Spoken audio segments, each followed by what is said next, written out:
Hello everyone, and welcome to another episode of Experience Kills. It's our final one for the year 2020. I know that's a year we're all very happy to see the back of, and boy oh boy are we going out on a bumper episode for you guys. With me today, I'm your host Ben, and with me my co-host is Richard. Yo, hello. Helps if you speak, Richard. This is an audio format. How you doing, buddy? It's video too, so wave to the viewers and say hello to the listeners. That is an old Chinese proverb. Give them sex in the ears, and bringing more sex to the ears is Rob. Oh, now that is an introduction. Hello, everyone. Hope everyone is doing well today. I'm doing well, except for the myriad of technical issues I've just had. Turns out I think my laptop is on the way out. I don't know what's going on. My processor is kicking the bucket hard here, and Rob is come to the rescue to record this video version and the audio for this. So hopefully everything has worked out and you guys are enjoying this bumper episode of Experience Kills, and it really is a big one. We're probably going to run to around 2 hours, maybe a bit more, maybe a bit less, don't know. And we've got news, we've got the big game, Cyberpunk, and we've got all the announcements and discussion of the trailers and stuff and the awards that came out of the Game Awards this week as well. How are you guys all doing though before we jump in? Quick catch-ups. Richard, it's been a while. We missed you a couple of weeks ago. Yeah, sorry guys. I can't remember what I was doing a couple of weeks ago, but it was something important. So we aren't important. I love that. I love that. I see. It was something important. It was more important than you lot. We schedule this every couple of weeks to make sure I'm free, and then Yes, I do try to make sure I'm here because I love being on this show. I love talking to you guys about games. Just didn't happen that time, so let's make up for it today. absolutely. Well, we got a lot, and that does remind me. Actually, the one thing I didn't mention there is we've also got our first episode or first feature of the Game Pass segment, where we're going to the Game Pass Club, and this time we're going to be talking about Darksiders Genesis, often teased, long delayed, finally for your listening and viewing pleasures. So hopefully that'll live up to the tease. It probably won't. I'm sorry about that. But let's just get right into this because it's news. It's the big game. It's what everyone is talking about this week. Let's talk about some Cyberpunk. Now, I know Rob is kind of already just going to have a little nap because Rob gives no shits about the Cyberpunks. It's not that I give no shits. I've been enjoying watching the bumpy-ass release for something that was meant to be basically God's gift to video games. And I think this is a lesson to all of us that we should we did that. Calm our expectations. Yeah, so we did that last week, didn't we? We did that last week. That was our featured discussion last week, which hype and marketing around video games and all of that. And yeah, this is another victim. This is another 100%. Victim of that. And when it's really unfortunate. So I've played, I guess, maybe 10, 15 hours. Richard has glanced at it and Rob hasn't played it at all. So. Yeah, letting it slide down really, aren't I? So I did get it for release and I've played about half an hour. I don't know. I've got so much in my backlog. I'm scared to start this. And one of those backlog games is The Witcher. So it's really not looking good for Cyberpunk at this point. Also, to be fair, there is a good reason to delay because there is going to be the Xbox Series X, Series S, PS5 update for this that's going to come out in the new year, which may well address some of the issues that we've seen here at launch.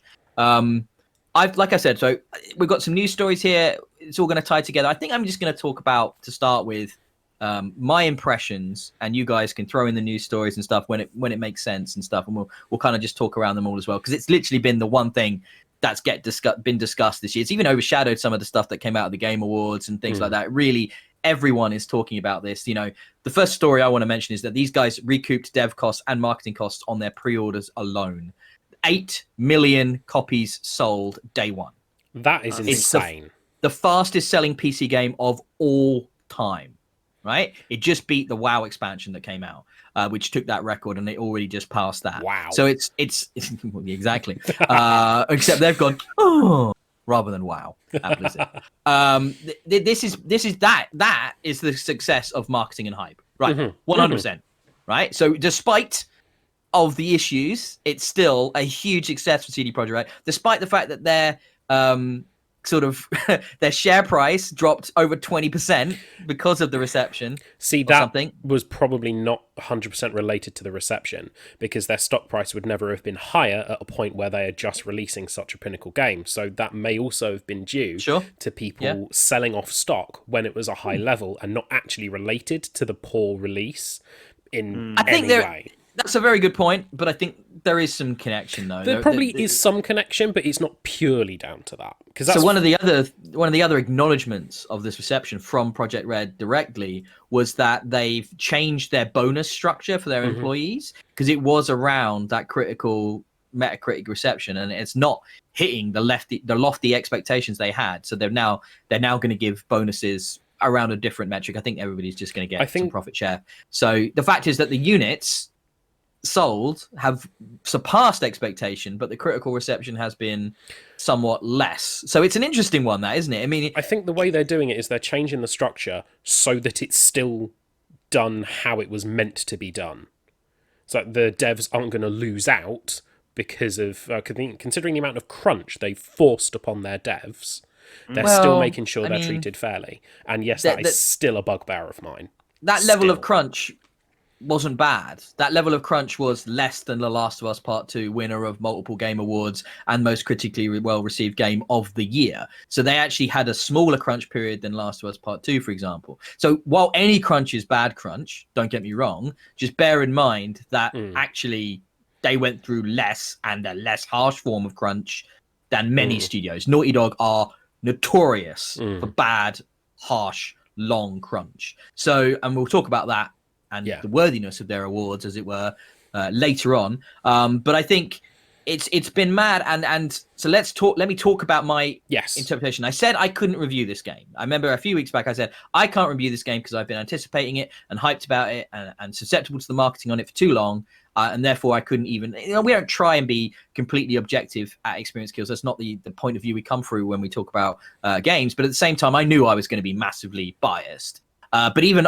my main takeaway, if I was going to sum this up, Cyberpunk 2077 is a very Bethesda RPG. Right, Richard, do you see? Yeah, it's basically, when I started playing it, I got strong vibes of Skyrim and Fallout from it immediately. And for better or worse, I personally like the Bethesda RPGs, but they are notoriously buggy at launch. They are of a certain style, they are of a certain presentation, they are a certain way of giving you lots to do in a seemingly large space, and the more you dig into it, the more you realize what you're doing is actually quite repetitive, and it's not necessarily a lot of unique experiences. It's structured. And I think if you're talking about Cyberpunk's problems from a gameplay perspective, its biggest overhype issue here is that it kind of promised this hugely varied, diverse open world. And actually, it's just the open world we've come to expect from an open world RPG. It's not really doing anything that new. It doesn't mean what it's doing is bad. It just means it's not that. Remember, we talked about No Man's Sky. It's not that forever experience, that game of infinite possibilities, that game of, at the same time as infinite possibilities, structured, well-written narratives. People wanted the world from this, and they can't get it. I'm sorry, it's still a game made by people with limited, if not a lot, of resources. They don't have infinite resources to make this game, so there is a restriction on what can be done. And yeah, from playing the game, I think the shooting is better than Fallout, but it gave me that Bethesda feel, that feeling of scope over polish, that feeling of size beyond authored created content. So it's kind of it's very ambitious. I love the world. I think they've actually done a really good job with the setting and the vibe. However, the kind of moment to moment experience is not that original, I guess, is the way it's interesting you say that, because I had quite different expectations. Maybe that's because I've not followed the game for a while, so I've obviously seen the odd trailer here and there, but I have tried to avoid getting wrapped up in too much of the hype, because too much of that is only going to spoil what could be a good game. It's difficult to have that viewpoint now, with there's so much discussion around it and how next gen it's going to be when the next gen patch isn't even here yet. And and obviously some of that seeps through, but I've tried to avoid a lot of it and just go into this blind. And I wasn't expecting there to be revolutionary gameplay mechanics or some sort of, you know, something so different that we've never seen it before. I wasn't expecting that. But what I was expecting was that it would look markedly different from what we've come to expect on current gen consoles. And even though we haven't got the next gen stuff yet, it would go some way to pointing to what that would look like. And I suppose it kind of does, but it still feels like it's quite a compromised product at the moment. So playing it on Series X, you've still got that choice between, as you had on the Xbox One X, there was often that choice between performance or graphical fidelity, and you've got that here. But neither one of them is ideal, really, and it feels compromised, whichever one you choose. Before we started recording, you talked to me about turning off different graphical settings. I hadn't considered that because at that point, that starts to feel like a PC game, doesn't it? For a console, I would expect it to just look good. I think this is what you're going to see with this generation, though. You're going to see the PCification of console games, and that is something you're going to just have to get used to a degree. And now I played, extensive amounts in performance mode. I played extensive amounts in quality mode, and I've played it without the settings and with the settings, and I've played around with all that. I've also played it on the S as well as the X. I haven't played it on a One X. I haven't played it on my Cyberpunk console. I was going to. I didn't get a chance, though. I think I'd just be very disappointed, probably, from what I've heard. Yeah. However, I'm happy I'm not playing on a PS4 because, oh my God, is that the worst place to play that game right now? You think optimization is bad on the Series X? Like, Jesus. But I think that's what we're talking about. And this is what I mean by the PCification. It's poorly optimized. This game is poorly optimized. And it's not just poorly optimized on consoles, it's poorly optimized on PC. Even with a 3070, this game is struggling with frame rates. It's having issues on the latest, greatest graphics cards. It's just not being optimized. And I think one thing people forget is that The Witcher 3 was exactly the same. It launched really rough, technically, when it first came out on console and on PC, and required a lot of post-release patching for it to actually get to where it is. Now, one thing CD Projekt Red has proven is that they are very good at that. They are very quick. We've already, for example, got a hotfix that landed this weekend, mere days after release, which is already addressing some of the issues. They're offering free suites of DLC. There's going to be free stuff. There's going to be paid for stuff, but that's much further down the line. And there's going to be constant patching and iteration. They know that this game, and they admitted it for all intents and purposes in a tweet, that this game is just beginning its life cycle. It's just now starting. It's going to get, honed and tweaked and optimized better for the hardware. But that doesn't change the fact that this initial impression has been disappointing. And I think it's a difference in ethos of release, because the CD Projekt Red they're kind of, where they come from is this Polish development house, which has always been scrappy. They started as an illegal sort of like an illegal operation for basically porting games out of the West and pirating them into the Eastern Bloc. That's where CG Projekt Red comes from. Yeah, that was the genesis of their company.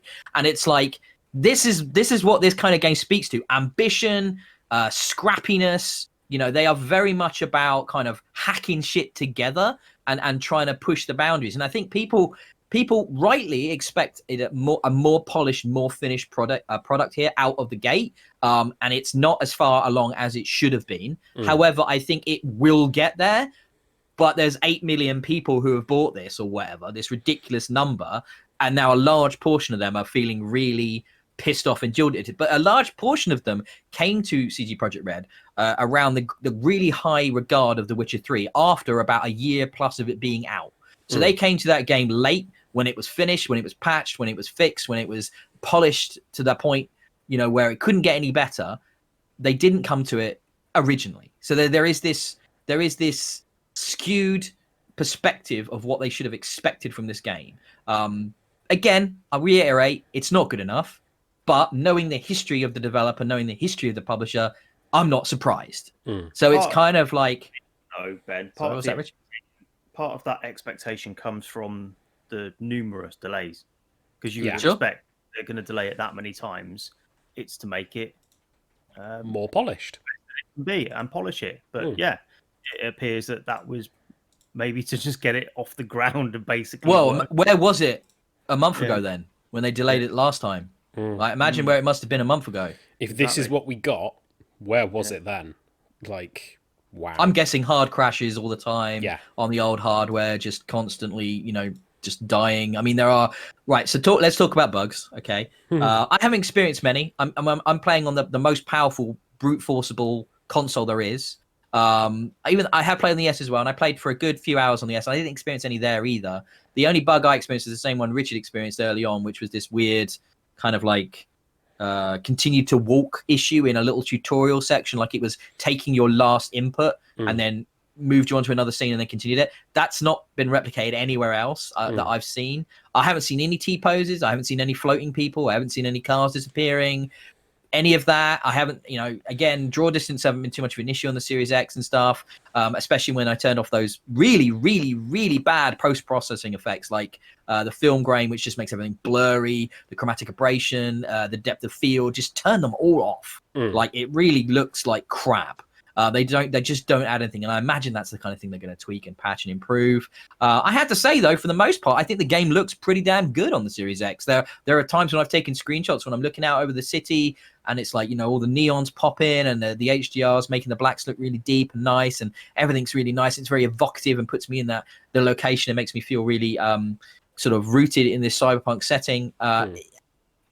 But bug-wise, it's still an open world game. You're gonna get stuff. It's never gonna be bug-free. I mean, I just think people expecting that from a game like this is quite surprising that still happens. But I think that's got a lot to do with how effective and widespread their marketing has been, because it's actually reached out to non-hardcore gamers, hasn't it? It's reached out to people that maybe are more literary or interested in the genre, or maybe have watched The Matrix and have gone, oh, Cyberpunk, everybody's talking about that, I should have a go at that. But then they're playing it and going, oh my God, what the fuck? I was expecting this to be amazing, and it's not. And I think that they've only got themselves to blame. They've only got themselves to blame for that, obviously. Nobody else is at fault for that expectation, are they? So they've created that. Gameplay-wise and like writing, I've not had anything yet stand out to me like some of those quests in The Witcher 3. I've not had any like the Three Hags quest line or the Bloody Baron, which means nothing to either of you guys, as neither of you have played the bloody game. But I will say that the writing hasn't exactly blown me away in its originality. I am very familiar with this genre, I suppose. So because of that, some of it feels a bit tropey, a little bit cliche, a little bit like I've already experienced it in other mediums. It's not pushing the boundaries. It's not, I mean, oh, look, they swear and say F and C words constantly. And isn't that gritty and edgy and, ooh, what a nasty world we're in, where, you know, but I like the variety of the enemies. I love, people have criticized, for example, there's this mechanic in the game, right, where every item of clothing has an armor rating. Okay. And being a game, you want that item of clothing that has the highest armor rating, right? So you'll walk around looking like a complete lunatic because you've got on, like, I'm wearing a sexy pink hot pants, and I've got like a weird studded collar, and then I've got a gas mask on, and also a baseball cap, because it's like those are the things that are giving me the highest ratings. Numbers, guys. I need the best numbers. Honestly, those numbers don't have a huge effect on the gameplay, but at the same time, the inclination as a gamer is to always put that thing with the highest ones on, isn't it? You play Destiny, Rob, you know it. It's always got to be the highest one. Compulsion. Yeah, you can't not do that. But I kind of love it. You look stupid. You're walking around. Everybody looks fucking weird in this game. They're all wearing weird clothes and looking strange. Maybe not quite as weird as you do, but you don't see yourself that much anyway. Except really, there aren't many pink hot pants wearing baseball cap adorned gas mask people in collars around. That surprises me. Strangely not. It's bizarre. But they do kind of address that. There's a crafting mechanic in this game where you can upgrade items and stuff. So you could find items of clothing that you really like and keep them sort of relevant to your character and keep wearing them and stuff if you wanted to. But, you know, when one of the bugs is that, you know, your tits, your tatties and your cock hang out because they clip through the clothing, I mean, that's amazing. And I've seen that with my own eyes. What is the point of that specific customization and that freedom of the movement there? But does it have any actual gameplay bearing? It can do, yes. There are romance options around. Right. There are individuals that have proclivities towards certain arrangements, shall we say? Right. So, but also, I think there's been a lot of discussion from certain more liberal, left-leaning outlets around this nod to sort of transgender inclusion within Cyberpunk, and it's interesting to me because it does feel a little bit as a cisgendered white male looking from the outside in that they're damned if they do and they're damned if they don't. And it's like I feel like they've tried to be inclusive, but again, probably a lot of cisgendered white males made this game. They haven't quite grasped the nuance of what it means to be transgender or to be non-binary, and instead they've kind of done this sort of hand waving to it, and it feels a little misjudged. Like, if you're gonna do it, do it right. fully and do it right, or don't do it. Like, it's almost like they maybe didn't need. When you do the character customization, Richard's seen it. You go down through the options, don't you? And then you get to like cock. And do you want like a big cock, a little cock, a cut cock, or an uncut cock? And it's just like, this is weird. Why am I choosing this? And then it's apparently that's got story implications as well, hasn't it? Have you read about that? No. If you whether you're cut or not. Yeah, exactly. So apparently it's frowned upon in Cyberpunk's game world. I haven't seen the detail of it. What? Which way round? To be cut or uncut? To be cut. To be cut is so frowned I mean, upon. it disadvantages you in romantic situations if you Wow. are cut in that. Oh, okay. Of all the things I was expecting to discuss about Cyberpunk, the ethical repercussions of circumcision in the game world was not one of them. But that's Cyberpunk, man. I mean, you can pick what kind of nipples your female character has, like big areoli, small areoli, normal areoli. And then you can have you can pick your pubic hair. Do you want a nice little heart? Do you want a lightning bolt? Do you want a strip? Do you want none? Do you want a big bush? Oh, and the color, you can make it pink, green, you name it. You can neon green. You can make all these amazing choices.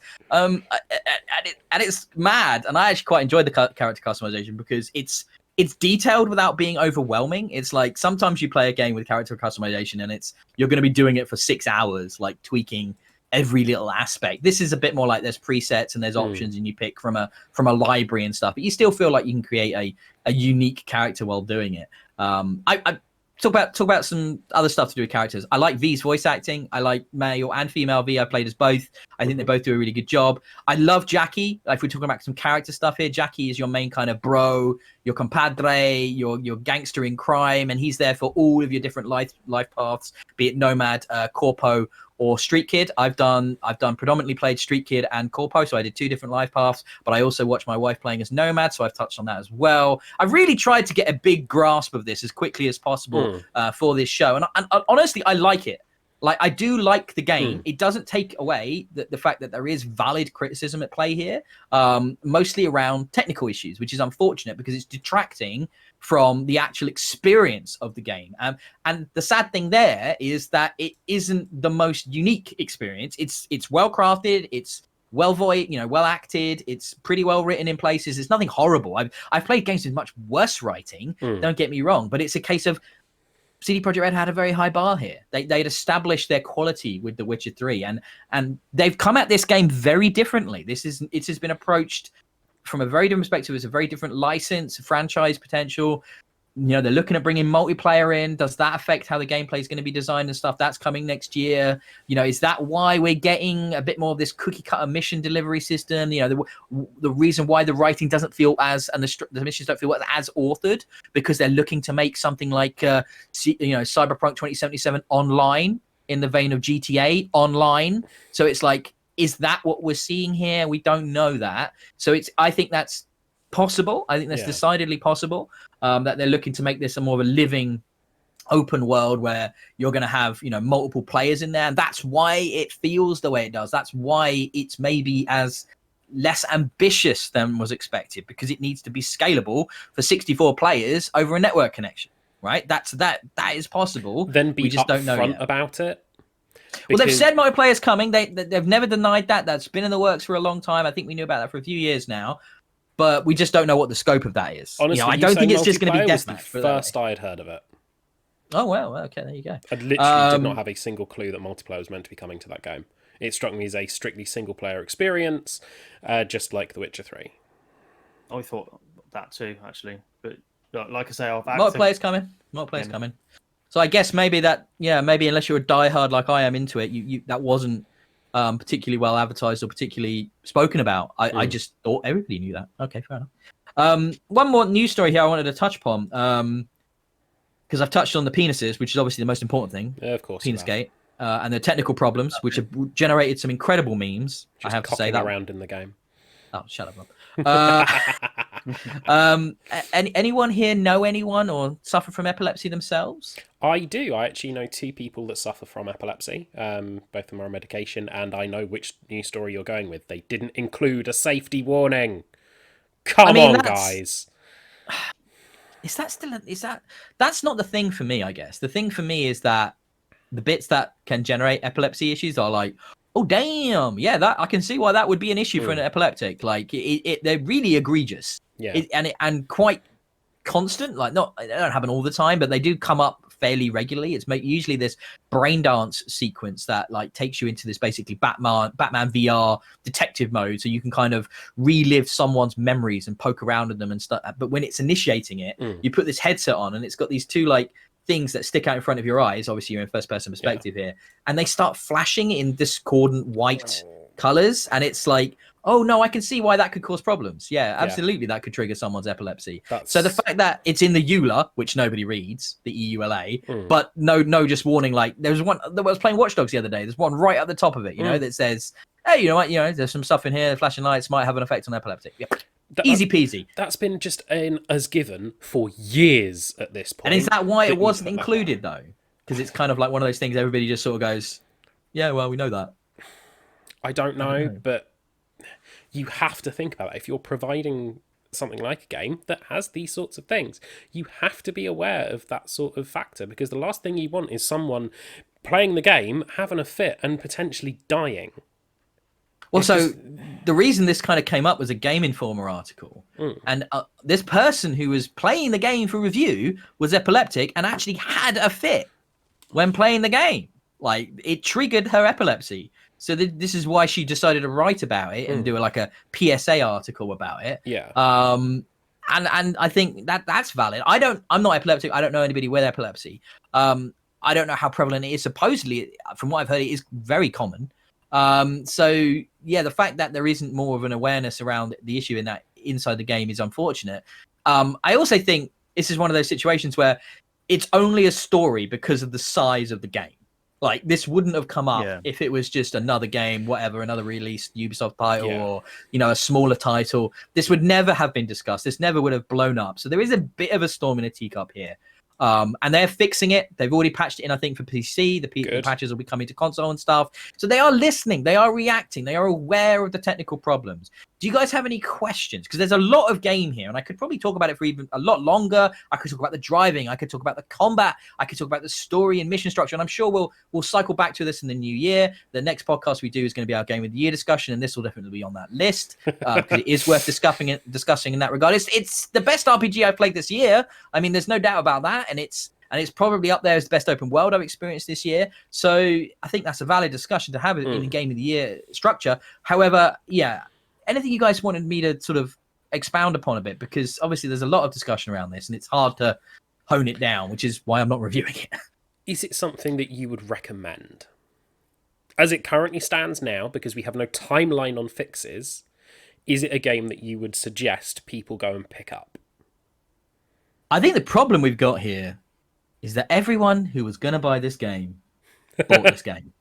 Yeah, okay, that's a fair point. Right? So it's like, because the marketing was damn effective. Everybody knew about this game, right? Every gamer knew about this game, and everyone that was vaguely interested pre-ordered it, and they've got it for better or worse. So they're now sat on it waiting. It's people who wouldn't necessarily normally buy this sort of game. Because I was on the fence about it, but I bought it because it's what I do, and it's you and me, Ben, are the same like that. Smallest bit of hype, and we're on it. But it just feels like I feel like I've bought it because it's a cultural artifact rather than a video game that I want to play. Interesting. So I for can that see that reason, it might be a recommendation just for that, just because you want to be a part of it and see what this is about. Yep. So yeah, I've only played half an hour of it so far.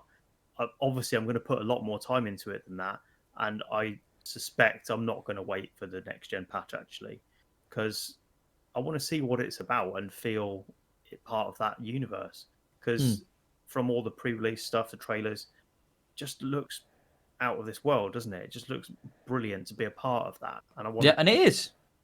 And it is, and you do feel immersed. And I think they've done one of the things I was surprised about is how well they did a good job of the wilderness around the city, where the nomads start. They've done it looks beautiful, looks better than any Fallout game, for example. Absolutely stunning vistas and environmental design. I think the other thing people forget when they're talking about the visuals of this game is that unlike The Witcher, right? So you have the people comparing it to The Witcher. Oh, Witcher looked better than this 7 years ago or whatever it was. Yeah, but you have to think about how The Witcher is designed, right? The Witcher is a large, relatively empty open world. There's lots of areas of just trees and dirt. Grass, trees, grass, trees, grass, trees. That's 70% of that world, right? You've got Novigrad, the city, but that is tiny in comparison to what Cyberpunk is. It's also got far fewer textures, far less unique textures, far lower fidelity. So yeah, everything they've tried to do here is a level of detail, verticality of really tight.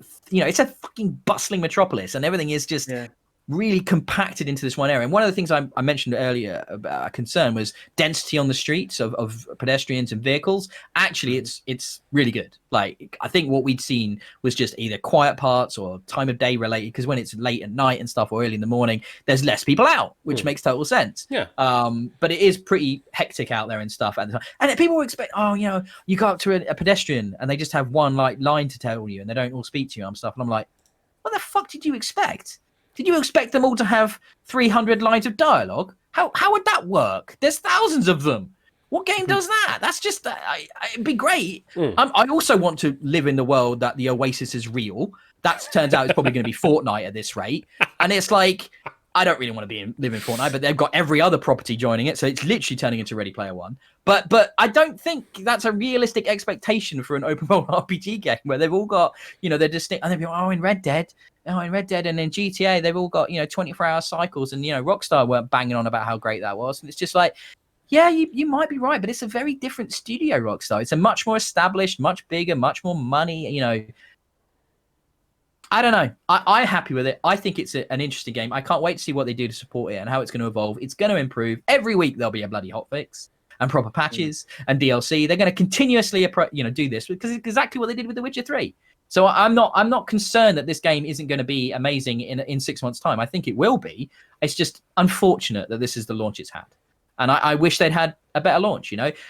The review practices they went through were shit. The fact that, they only sent PC code out to the outlets. They weren't allowed to use their own footage in their reviews. They were sent pre-canned B-roll for their video reviews. It's like they knew they were putting a game out that was buggy and broken. And a lot of those PC bugs, for example, have already been addressed and are not on the console. A lot of those issues have already been fixed in day one patches and stuff. So a lot of the stuff that those press experienced are already not a thing. However, that's what's colored their reviews.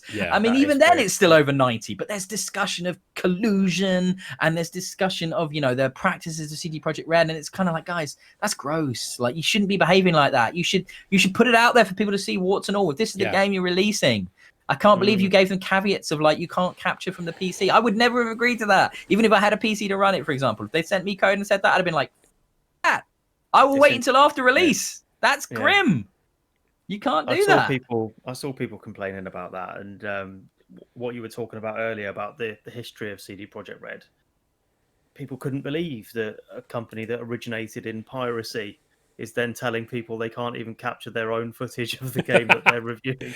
There's some sort of irony that I think CD Projekt Red are missing there.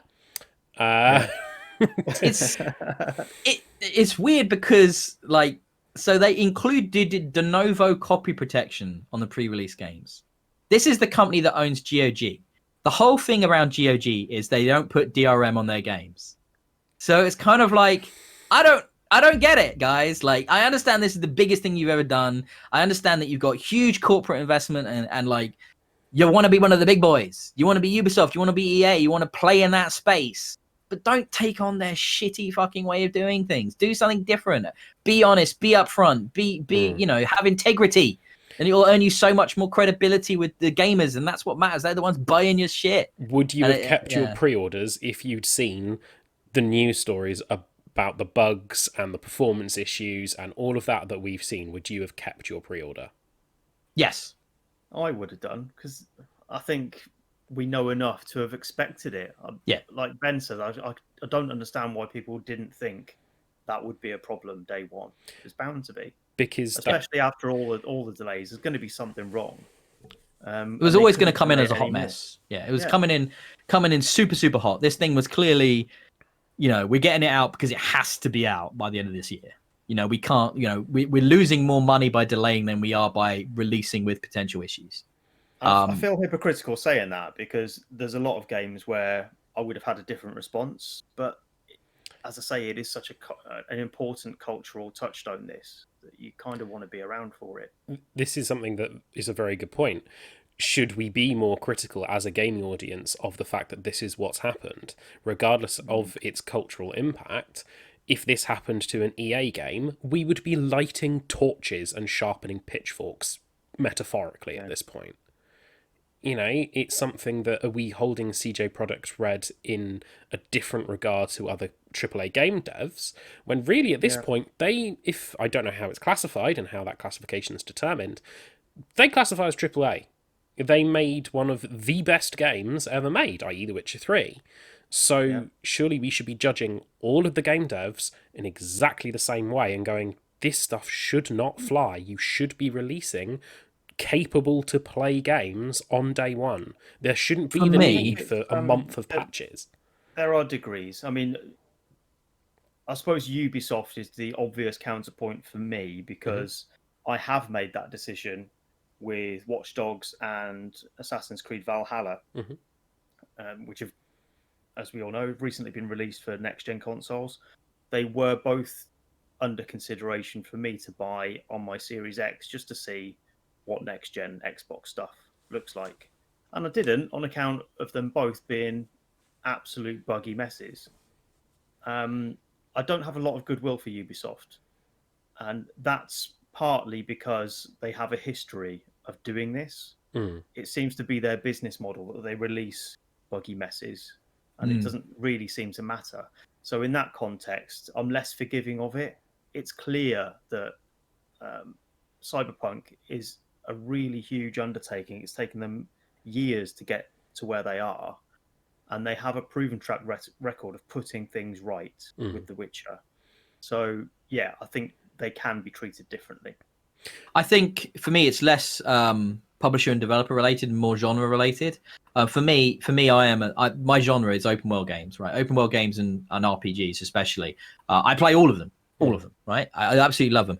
And it's the exception is when it doesn't come out like this, right? So the one that stands out from this year and will be a game of the year contender for me is Ghost of Tsushima.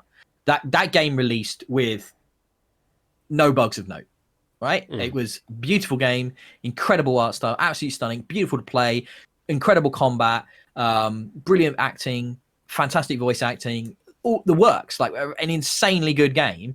And that didn't really come out with any bugs. Like, that is a proper open world action RPG and was polished to the nth degree and stunning. And not like the most ginormous studio. Yes, it's a second party publisher / developer, so it's coming from within sort of the PlayStation family. However, and they have the resources that brings. But let's not pretend CG Projekt Red are some tiny little backroom developer anymore. These guys are pretty damn big. They scaled up definitely to make this game as well, so they've got plenty of investment, plenty of goodwill. They've got GOG as a storefront, so they make loads of money out of that as well. So they've got resources. So I don't think you can forgive them completely, but I do have goodwill for them because of the way they dealt with The Witcher 3 and how that people forget that came out pretty messy, pretty buggy. Maybe not quite as bad as this, but it certainly wasn't perfect, and it certainly had its issues. The other thing to remember though is Ghost of Tsushima is a very different, again, lots of empty space, lots of trees, lots of dirt, so it's nowhere near as ambitious in its open world. more importantly, it's exclusive, so it's only got that one console to Yes, focus it's on. not coming out on 9 Being- platforms. being second, being within Sony, basically, they've got access to all of the tools to make that work. So it's an uphill struggle for them, I would have said. No, that's a very good point. That's a very good point. But my point was that it doesn't have to come out like this, And this, like I keep saying, that I think I said it right at the top, Bethesda. This is very much a Bethesda RPG for warts and all, So I think there's some great Bethesda games. I really like, Skyrim and Oblivion, and I really like Fallout 3, and Fallout 4 is pretty good too, So they're not bad games. Some people don't get on with them, but this game has got so much of that in its DNA, like so much of it, even in from the way the dialogue gets picked, the mission structure, the kind of the way in which the world is full of things to do, but they aren't all that diverse. It's very, very Bethesda. Like they've really taken a lot from their playbook. And that should tell you, I think, a lot about how far you'll get with this. If you're not into those, you probably won't be into Cyberpunk, regardless of the setting and the heritage of the developer. Yeah. So we'll be back about this. I know we'll be talking more about Cyberpunk. Absolutely. I think this is going to be an interesting comparison. I think Ben might actually swing for me. I think this may turn into a bit of a No Man's Sky situation. I was thinking it's closer to what was offered and promised than No Man's Sky was. But it's still the developer has a lot of work to do to make good on its word. And I have no doubt I think they will. I think it's Hello Games for No Man's Sky. Yep. Like Hello Games did with that, and I'm fairly confident CJ Projekt Red is going to do its best to live up to it and fix the stuff, and probably surpass it in a way that they will endeavour to do. So I think it's one that time will tell. 6 months' time, I think, will be a very different Cyberpunk to the Cyberpunk we're seeing now. Yeah. And I think that's where optimized, stable, significantly. Bug-free. Mm-hmm. Yeah, I think very much so. Maybe quicker than that. I think they're going to be trying to do it quicker than that. But they're trying to do it much faster. But 6 months is a nice arbitrary time window for me to turn around and say. I don't think we have whenever we get the next gen patches. Yeah. I think, because I don't know. We don't have a date for that, do we? Yet. No, I don't think we do. But I February isn't out yet. The game will truly be out when the Series X version is out. Yeah, that's a good way of putting it. I like that. Yeah, 100%. Look, we need to. I don't even know how long we're running on that because Rob's doing the recording for me. But I already know this show is going to be a long one. So let's get into the news, baby. And then we will do some Darksiders chat, and then we will talk about the Game Awards, and then it will be tomorrow. So, right, the news. Twitch removed the blind playthrough tag following some criticism from gamers with disabilities. I didn't know this was even a thing until this story kind of came up. Until I heard it wasn't being used anymore. Frankly. Yeah, exactly. But you think about it from a streaming perspective, and you're like, oh, that term makes complete sense. But also, if I had disabilities or knew people with disabilities, I can see why you wouldn't like that. Yeah, that's fair. It's a slightly tone deaf maybe term for it, but at the same time, are we overreacting? Like, what do you guys think? I know the irony of you using the phrase tone deaf when we're talking about this specific topic is quite high up there. I think it's a fair step in a direction to try and avoid causing unnecessary discomfort and upset. So, fair dues to him. There's a thing about language, though, isn't there? And I don't think that using a word in itself is offensive. It's how you intend it to be heard is the problem. Oh, wow, that is a big discussion. That is a big... I'm thinking of certain words I am not going to say right now that make me think that if you hear that word in any context, unless you're a very specific person, you're going to find it offensive. But I think that is a very interesting discussion. I'm a huge fan of the English language and of language in general and how it can be used. It'd be mad if me and you, Richard, especially weren't into that because we write and stuff and we've done that for many years for gaming outlets and stuff. But yes, I do see where you're coming from. And it's just to be clear, I am a big defender of political correctness. I know that's not cool, but I am.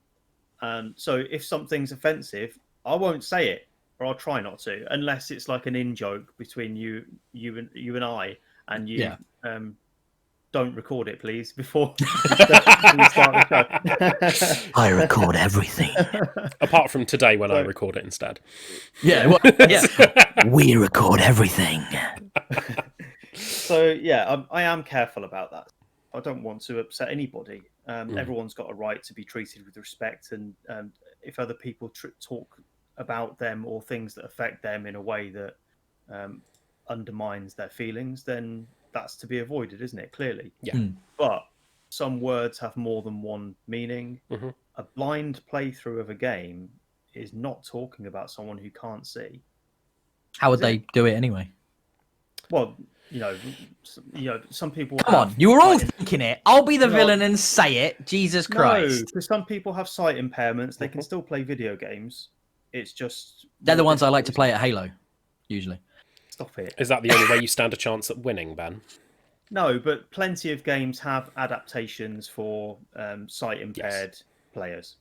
They do, so, and you know, our primary platform of love, as it were, Xbox, have gone out of their way to look at things like the adaptive controller platform, and then even just the little things like, you know, the Braille stuff on the back of the console, so you can, you know, slot stuff in. You know, their accessibility is a big deal now within the video game circle. So, but on the other hand, I just think it can go too far and undermine what you're trying to do. Like you just imagine people talking about black cabs or something, and you're not allowed to call them that anymore. It just gets absurd after a certain point, doesn't it?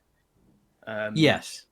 And it undermines what you're trying to achieve by leveling language so everyone gets a fair treatment.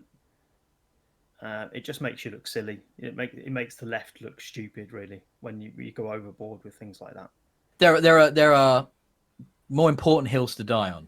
I think it's fair to say. It's like, you know, if you're picking your battles, because you lose your, you know, social and political currency, don't you? When you spend it on things like this, you can't then where it really matters, you won't have as much credibility. You know, so I think, and Twitch has got a lot of. They're always fighting. There's always something, isn't there, about you know, the nudity aspects on streaming, or you know, the rules and regulations. It's really hard to get across that talking about how language is used actually matters and has an impact on people's lives. It does, but when you treat it in such a facile way, or you can't use that word, you can't use this word, it's such a surface level thing that it makes it much harder to really get across to people that you need to. There's more to it than that. It's more than just the word. But also, like you said, it's the intent. We don't know what sort of backlash, if any, there has been, and if Twitch has been receiving complaints of people feeling uncomfortable with this terminology, because none of us are in that position. We are sitting in the privileged position of full physical health and not requiring these settings and not having this as a potential touch point of sensitivity that others may do. So, and at the end of the day, we're in a video game podcast. We're all armchair quarterbacking. I mean, that's what this is. Like, so we can't, and we, you know, like, well, approaching middle-aged white guys, you know, sitting with relative positions of you know, comfortableness, and, you know, no, like you said, no physical disability. We're all fairly privileged, aren't we, in our fact that we live in the UK and things like that, you know. So there's a lot there, obviously, but that doesn't change, you know, Richard's valid point there about 100%. language, and I think Twitch has got this really difficult place right now where it's subject to many masters, and it's got its corporate masters, and it's got its player masters, and it's trying to balance so much. I mean, recently, of course, it brought out all this crap around copyright infringed music and stuff, and there's a lot of like DMC takedowns being issued against a lot of streams that have used copyrighted music from video games. You know, hence the reason Cyberpunk, for example, has got a streamer mode which disables all the copyrighted music when it works, I should say, because there was a bug when it didn't disable everything, and therefore people were getting claims. Anyway, that's fixed now. Hey, way to go, Cyberpunk! Another bug. But you know, to that point where they're having to do that because all of a sudden YouTube isn't the only place people aggressively go after copyright claims. They've now starting to really get in on the Twitch streams. So it's like a lot of corporate overlords and masters, and they're trying to keep their player base happy, and they're trying to keep, you know, disenfranchised people happy. And it's just like, what happens in this situation is a competitor will rise up that has less restrictions and will take Twitch's lunch. We've seen it before. We'll see it again, you know? So there's always going to be that new guy that shows up and is like, hey man, we're the cool place. We don't care about rules. Get your tits out. We don't care. And it's like, so that's literally what will happen. That But, derails a pun I was going to make there. Shame, I ruined a Rob pun. Yeah, you did. Damn it. I was going to say, well, let me just go and create some sort of coding company and create the competitor, but now it just makes me sound ridiculous. And sleazy. Anyway. You just want to get the tits out. Yeah. Shall we move on to our weekly segment? PS5 news. What has Sony done to fuck up this week? The jingle is ever evolving. So this week in our headlines, we have a Utah man has called the police after a PlayStation 5 eBay order turns out to be concrete. Why didn't he just contact eBay and the seller? The police ain't gonna give a shit. And let's be honest, you're committing way too much to this singing, mate. You're not enjoying the singing? Oh, I thought I'm just gonna do it as a musical for the rest of the show now. Like, no, okay. You enjoy that. Yeah, nobody else will. Nope. And there it goes. And there, we had 1,000. Now we have 900. Now we have 800. Yeah, that's what's gonna happen. But basically, that's not. I mean, that happens, doesn't it? People scam people. We talked about this the other day with the pictures, didn't we?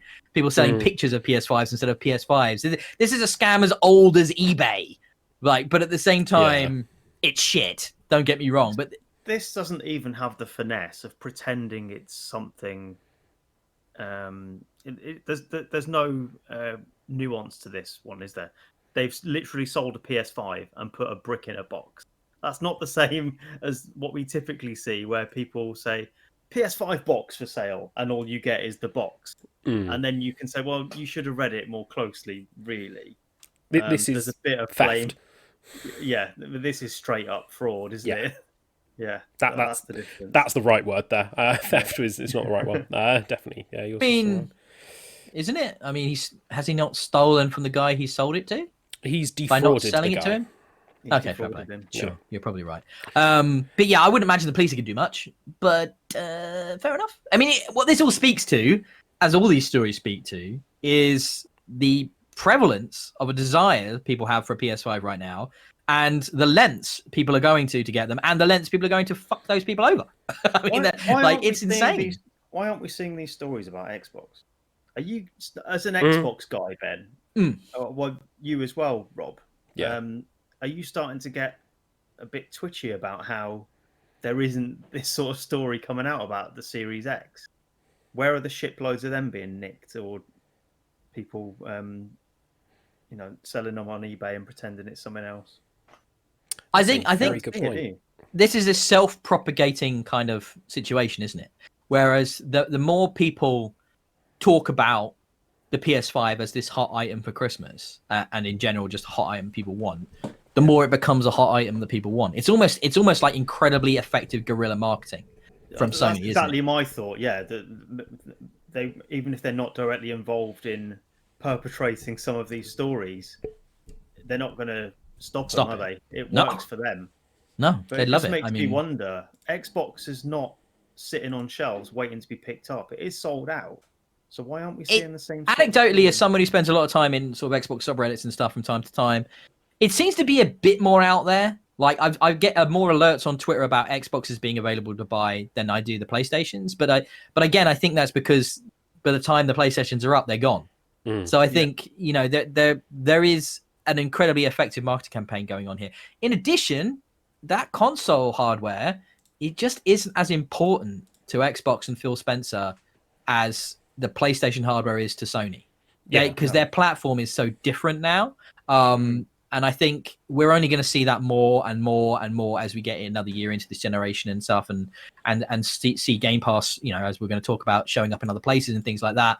xCloud, I should say, not Game Pass. But yeah, I just think it sort of speaks to that. I mean, look, the other one of the stories is a gang. I'm picturing Vin Diesel and his crew from Fast and Furious in this story, by the way.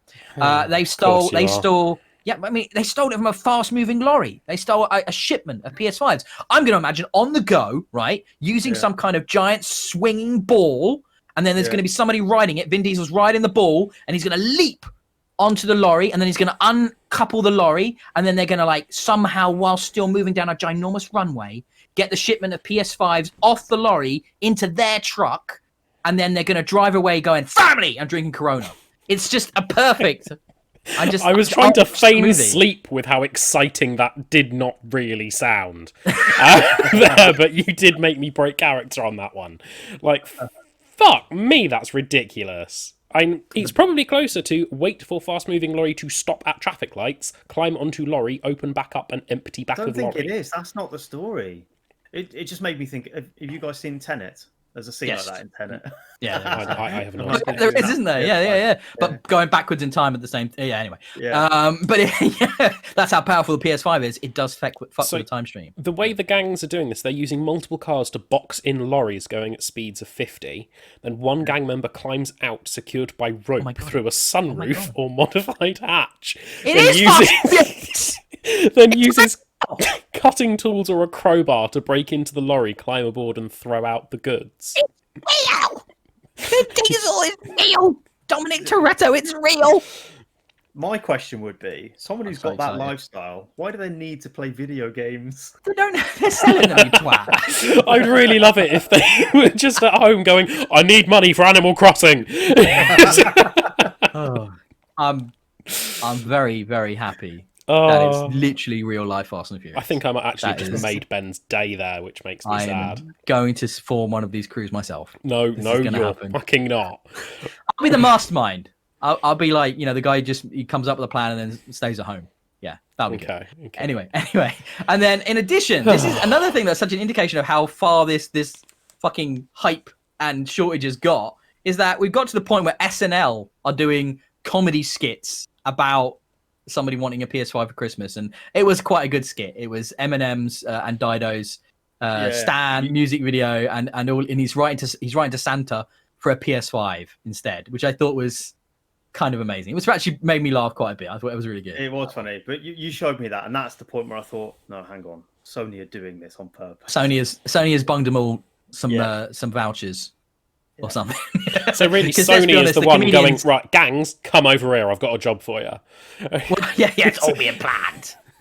Sony Japan. They've got the Yakuza involved. That's what's going on. It's Tokyo Drift now, baby. It's just getting better and better. I'm going to go through every one of the Fast and Furious movies, PlayStation them up. God. Oh, I'm just waiting for the video edits on YouTube. Can I just say 2020 just got a little bit better? Oh, Jesus I'm so Christ. happy. That makes me so happy. In 2021 news, moving on from our weekly segment there. Xbox 2021 news, the future is green. With its own segment jingle as well. Halo Infinite is now due in autumn 2021. That means delayed until 2022. Yeah. Sweet. We are not seeing that next year. I highly doubt we'll see it. I just can't get myself excited for this game. I really can't. Can you not? I'm excited for it again now, knowing that it's a way off. Because I think. Well, your hype can't get ruined if the game never comes out. I mean, you just learned that from Cyberpunk. The game will always be the best thing ever if you never actually have to play it. I mean, I'm hyped now. It's wrong, not coming out. That sounds wrong, but it's such a long way off. It's like a year's delay by that point. Yeah, more than a year almost. Yeah, and they've released some new screenshots too. Look good. Last week, and they do look good. Yes, but a screenshot is easy to fake. It's game engine and smoothness. That is what you want. You want footage, not screenshots. Did you read the bit about what they're going to do to make the brutes look less shit? Complete redesign? The excuse as to why the brute looked shit was that he hadn't had some kind of final pass on his facial animations done to it. So that's why he looks so derpy. In that video they showed, and they're going to add like multiple hairdos so they don't all just look identically the same as well. Brilliant. You can guarantee they're going to leave one guy in. I was thinking that a brute with an afro and then a faux hawk and another one. Say, hey, what's up? I'm the cool emo brute. Hey man, let's chill. It's just like, I do hope they do that. I really want that, because that would make me happy. Look, I know what you mean though, Rob. It's hard to get hype for this. If they don't hurry up, I think they're going to miss. Like, they're missing the boat on Halo entirely here. Considering the mixed reception that Halo 5 had, I'm interested enough in the story to find out what's happening with Cortana, but at the same time, it's... Come on, can we just get to it already now? I'm sorry, but the whole Cortana rampancy stuff, I just don't care. I've never cared about that. It's just like the problem is he won the war. He finished the fight. He beat the Covenant. He saved the day. Ever since that, they've not had anything to do with him that matters. Yes, it's like but they wanted more money, Ben. Locke and Covenant and Cortana crap. None of it matters. And I love Halo, and they've still not found a reason. But their to give wallets a shit. were getting empty. That's the only reason we've got 4, 5, and Infinite. I know. It's the single reason. I know. And they've written themselves into a corner. They're stuck with the direction they've taken. And it's like, it's not interesting. I mean, like they're going back to the Atriox stuff, the stuff with the brute bad guys from the Halo Wars, and the Banished and all of that. And it's like, it's fine, but it just doesn't have that drive and kind of like compulsion that 133 had. I don't know. I'll play it. I look forward to multiplayer. We're missing it's gonna be free to play multiplayer as well. They're gonna have like a free version, so you don't even need to buy the game to play it. So have a big user base. But like, yeah, I don't know, man. They're gonna have to do something really awesome to make me care about that world again. And just making it open world so it can have more bugs. Not sure that's a plan. No. It's like, that's why it's another year, mate. That'll be it. I don't know. But related Halo news, not Halo news, I guess, but Xbox news. I guess it's Halo news because you'll be able to play Halo on your iOS device. So early 2021, we're getting xCloud on PC and iOS via the browser workaround that they discussed, so that they don't have to go through the App Store approval process.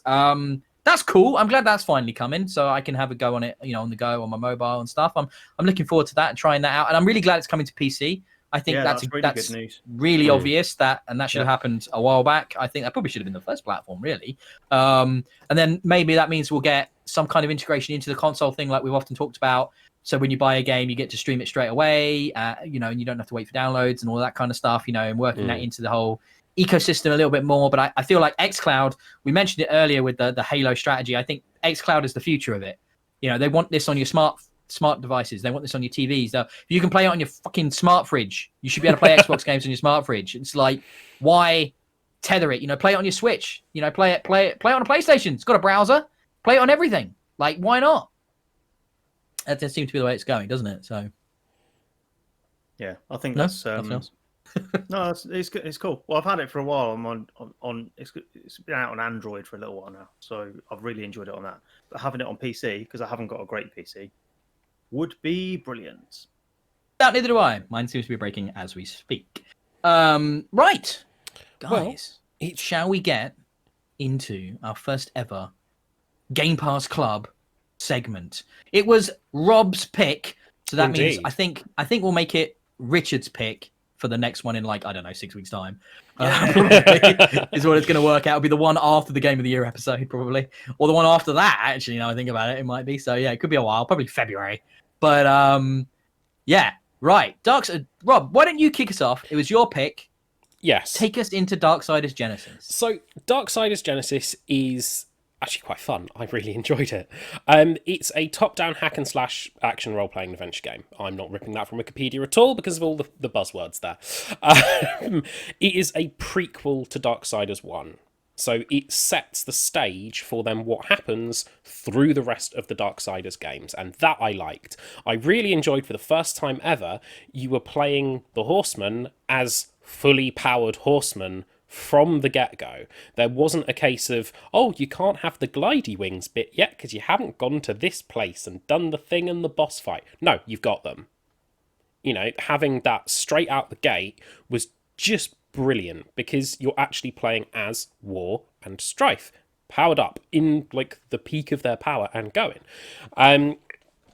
Because it's always been a thing with the other Darksiders games. You've had to go and recover your power or find things and develop and become stronger and all that sort of stuff. So it was a refreshing change. I did get Diablo feels from this quite a lot. The kind of perspective, the view, the grand usage. But I really, really enjoyed this game. I really did. What were your guys' thoughts? Is this the only one that's got this kind of viewpoint? Because I've not played many Darksiders. I think I've only played the original one, which was very much sort of Metroidvania 3D Zelda sort of thing, wasn't it? Darksiders 1. That's what I was going into. So I was surprised when I downloaded it and tried it, because I probably wouldn't have done unless you made me.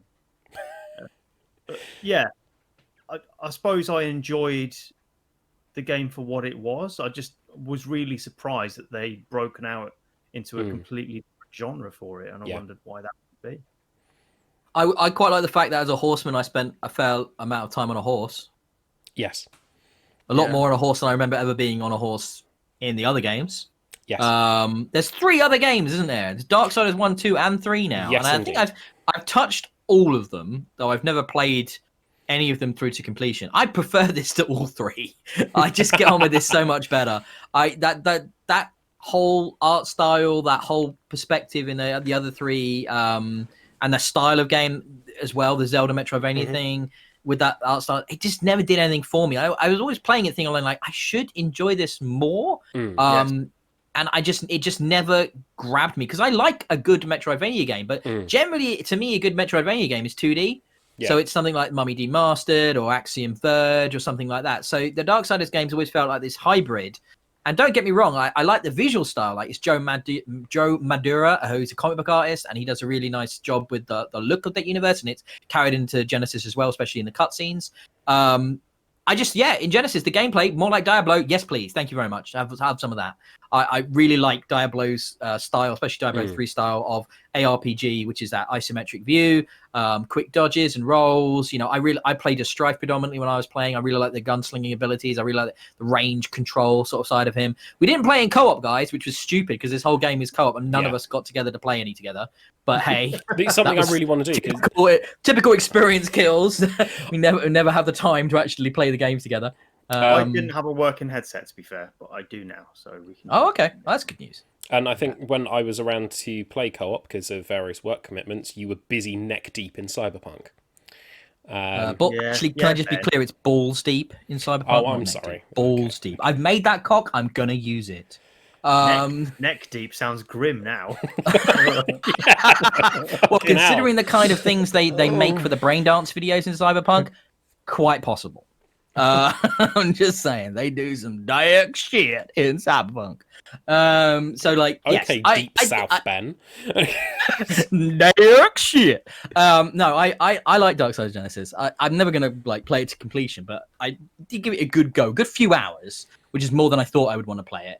And I like the way the boss fights worked. I like the traversal stuff. I liked there's some puzzle elements that didn't feel as kind of egregiously annoying as they did in the other games because of the perspective difference. Lots of different currencies to play, lots of different upgrade mechanics. I'll have to take your word for the thing that you're saying about us being you start fully upgraded or something, because there was still a bunch of stuff I was upgrading and picking up, but I guess you start better than you do in the other games. In the normal games, you don't start with the... Well, I think in Darksiders 2, you started with the horse. But in Darksiders 1, which I think is still the best one out of the series, you don't start with the horse, you don't start with the glidey wings and the grapple fist that you can use to get around the map and that sort of stuff. You don't start with any of that. So having those things already in is good. I suppose for me, what would have helped is that if I'd given any shit about what was going on and why. Yes, probably. But because I didn't care about that universe, I thought the actual cutscenes and voice acting was nicely done, well written. Mixture of very good. Yeah, a mixture of 2D stuff, animated stuff, in-engine stuff. So that was quite a nice bit of variety in there. Not having the context didn't help, because it was kind of I know some of the names and stuff, obviously, when we're talking about the mythos, but because it's borrowing a lot from all over the place. But at the same time, the specifics were a bit lost on me. And this is definitely, I feel like, a game that if you're a fan of the franchise, you're going to take a lot more away from, because obviously it's come after the others. My last Darksiders experience was 3, and I thought that was crap. So I played a bit of 3, and I ended up abandoning it, probably for Destiny. Sounds like you, Rob. Yeah, it does. But I do want to play it again. I'm looking forward to a Darksiders 4, if there is one. I think, going back to how the Darksiders 1 ends on a proper cliffhanger that is then not picked up again in the rest of the Darksiders games. Going to a Darksiders 4, I think, would be brilliant. And potentially being able to do as we did here, play as multiple different horsemen through the same sort of scenarios. That would be very, very cool. So we've seen them all now, haven't we? Yes. The Strife was the last one. Yes, he was actually introduced in Darksiders 3 quietly. Oh, was he? Oh, yes. Okay. There's a character that he ends up being throughout the game. He's a random NPC and sort of a human that you end up saving. But he's actually Strife because he and Fury are quite close. Okay. So all right. Then he turns up right at the end as kind of an "oh damn" moment. For hashtag reasons, basically. Okay. But so yeah, I like Strife. I thought he was fun. I don't really care for War, but I have a soft spot for War because he was Darksiders 1. That's why I mained War when I was playing Darksiders Genesis. That's why I was enjoying playing as him, because I want to use Chaos Eater again. Thank you. Which is the name. Richard, of the sword. Anything else you'd like to add about Darksiders Genesis? I don't think I've got much more to contribute to it. You know what I'm like. I probably played 20 minutes.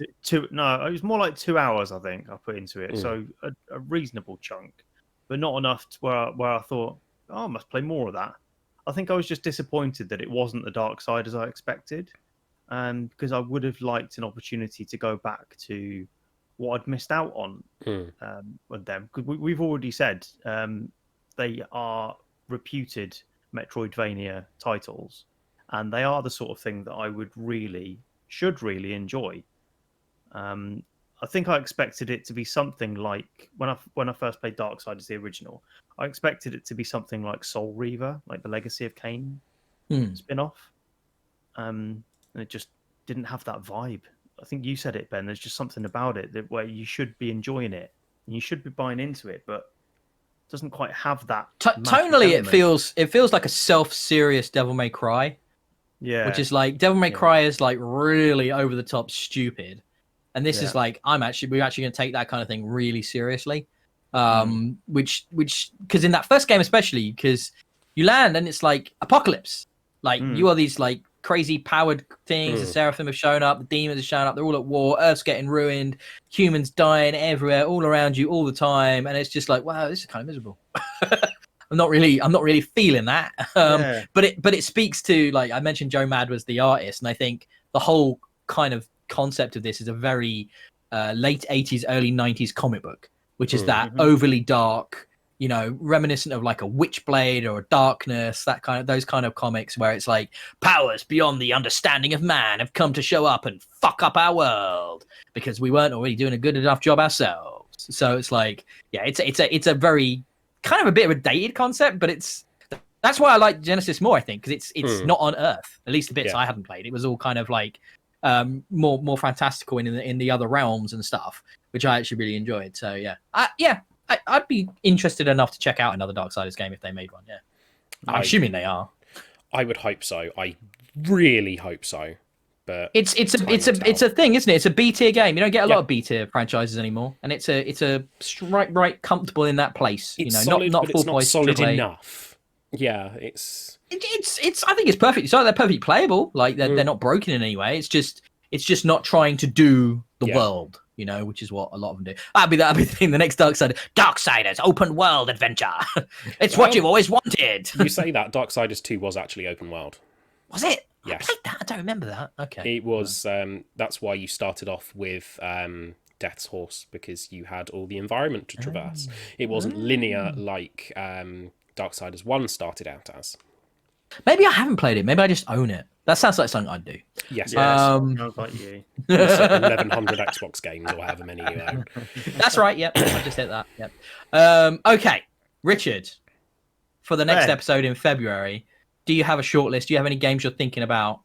Because obviously we've got more options now. EA has joined the Game Pass option, so we have some proper classics in there. I mean, you saying Jedi Fallen Order would be great because I need an excuse to go back to that. Honestly, let's play for the beginning. But no, what I am getting at is Dead Space. But I was just wondering what Richard's thinking. I'll let him pick this one. Oh, mate, that's a good shout. It is a good shout, isn't it? I'm hankering to play that again. I do. And I'm also hankering, and I know Rob hasn't. And Rob should and play Rob that doesn't game. want to. Why doesn't want to play that game. It's such a I'm good not a fan of game. horror Oh, games. you'll be fine. I'll hold your hand. Do you need me to come around and hold your hand? I can No, hold your hand. that's fine. I'll lock the door. Change the damn locks. Ugh. Right. Well, we now heard Rob's opinion on Dead Space, though he doesn't really. He picked Darksiders. You pick the next one. You pick the next one, and if it is Dead Space that you do pick, that's fine. I will give it a go. Though he'll complain the whole time. Not the whole time. What about Ori Will of the Wisps? Now you've picked one I really don't want to play, but yes, that's a fair shout. That's a big title from Xbox, and it's your Metroidvania, and it's your a bit roguelikey, isn't it? So Is it? Isn't it? No, it's not. It's not run-based, is it? It's not run-based. What am I talking about? No, but it's definitely Metroidvania. Yeah. Is that the second one or the first one? That's the second one. It will have had its Series S and X upgrades by now. Certainly looks gorgeous. And, that's something I have put off playing because I wanted to play it on the Series X. So now is the time, guys. Okay. Are you in for that? Ori and the Will of the Wisps. Yeah. It's one of those games I know I should play, and the fact that I haven't touched it yet. So, did you play the original? Yes, I found it far too hard to enjoy. I have played neither of them as they did not appeal. I am open to have my mind changed. But they're not Destiny, Rob, so they're not going to appeal. Shut up. What other games do appeal? I mean, what other games do you play? The last game I played, gave you to play, you've not even played it. The first game wasn't ultra massive. I mean, especially if you're not, you don't have to go back and clear everything 100%. If you want to mainline it, it's not too long. So I assume the second one is similar. The first one made me cry, Richard. I was just going to say the same. Yeah, put the first one on, Rob, because the crying starts within about 15 minutes. I remember. I think I'll just jump into the second one because why not? I've no idea how much. I don't know what the tears quotient is in the second one, so we'll find out. Yeah. Cool. If it manages to move me, I will be impressed. Heart of stone over here. So it's Ori, Will of the Wisps, probably in February. Will be our next Gamepass Club game. Not happening as frequently as I thought they would, but other things happening. So there you go. That's what we're gonna do. Okay. We may be able to move the time scale up. Keep an eye on our socials, and we will let you know when it's going to come out. And if you guys, viewers, listeners, want to suggest something that we Please should do. play, yes, let us know. We did have a suggestion. We've had a couple of suggestions. Oh. And I didn't mention them because You just ignored them. Well, I mentioned them. I wanted you to give you a pick, but I'll mention them if you like. There was Fable, and what was the other one? Subnautica. Subnautica. Yeah, I've put a bit of time into that already. Have you played it? I haven't. I would be quite interested in playing that, actually. Yeah. Well, do you guys want to? But no, it's entirely up to us. Richard, whether we want to go with the. Do you want to take a suggestion, or do you want to go with Ori? I would rather stick with Ori this time. I mean, Subnautica is a decent shout. Add it to the list. Two of us hadn't already played it a fair bit because I feel like it's been done already. So yeah, ideally it'd be something that none of us have really ventured into yet. Yeah, no, that's something we can all come to from the same point, and that'll make the discussion a little bit more. But like we did with Darksiders. Is a very good idea. Thank you, whoever suggested that. I don't know who suggested that or commented that. Thank you for that. I may look into it over Christmas. YouTube comment, I believe. It's off my head. Right, we're not done yet. Oh no. That's 3 segments, and you think we're finished 3 segments. That's normally what we do, but we've got a 4th segment today, boys and girls. You wish this was over. Oh no, we've got another hour yet. Right.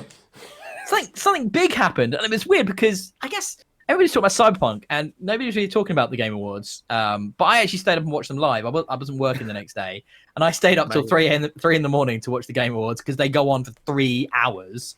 However, it was a really good show, and every year I watch that, and Jeff Keighley never fails to impress me. That man is the perfect advocate for gaming.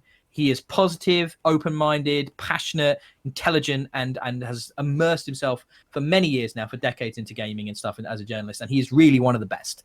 And I always love to see him bring everybody together for these awards and give recognition to these developers where they really deserve it for the work they've put in and stuff, and the things they've created. And then we also get loads of announcements. We get news. We get new trailers. So there was plenty of that this year as well. Wasn't as big as the year before because, of course, year before we got the Series X hardware reveal, which was like momentous for Xbox fans. But we still got some good game stuff in here and good confirmations on a few things. But first of all, you guys, I've done a short list of like the big awards, like with who was nominated and won. But there's also a list of all of them. If you want to throw up any of those as well, if you wanted to talk about any of them, feel free. But I figured we could start with who won what before we get into the announcements and the trailers that came out of it. So Naughty Dog, The Last of Us Part 2 were the big winners here this year. They won cleaned up. They won a lot. They won a lot of awards, and they won kind of like, to me, the three big ones. And we touched on this earlier. A studio famous for its crunch.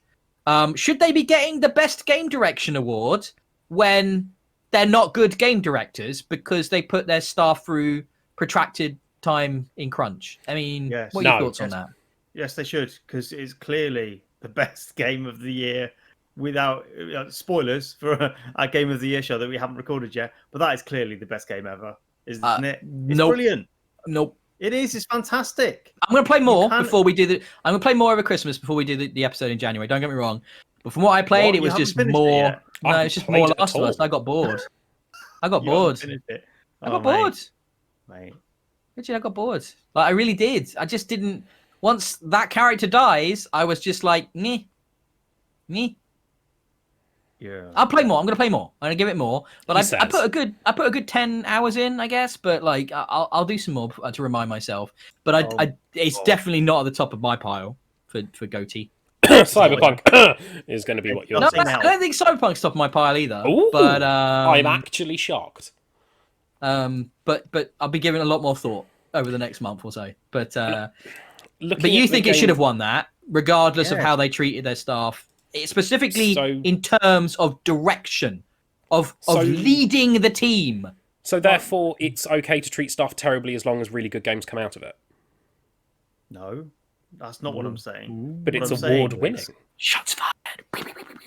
What I'm saying is the award is not just for Naughty Dog. It's for the people who worked on the game. So, yes, they deserve recognition for having gone through that much effort. No, they shouldn't be treated badly. Of course they shouldn't. But having done the work, recognise them for it. Phenomenal. That is a fair point. No, but my point is there's an award for game direction. They won the Game of the Year as well, right? And I'm not arguing that one. And there's also one I've mentioned here as narrative. Again, I would probably say there are better narratives in games this year, but I can see why the critics went with that one. But fine.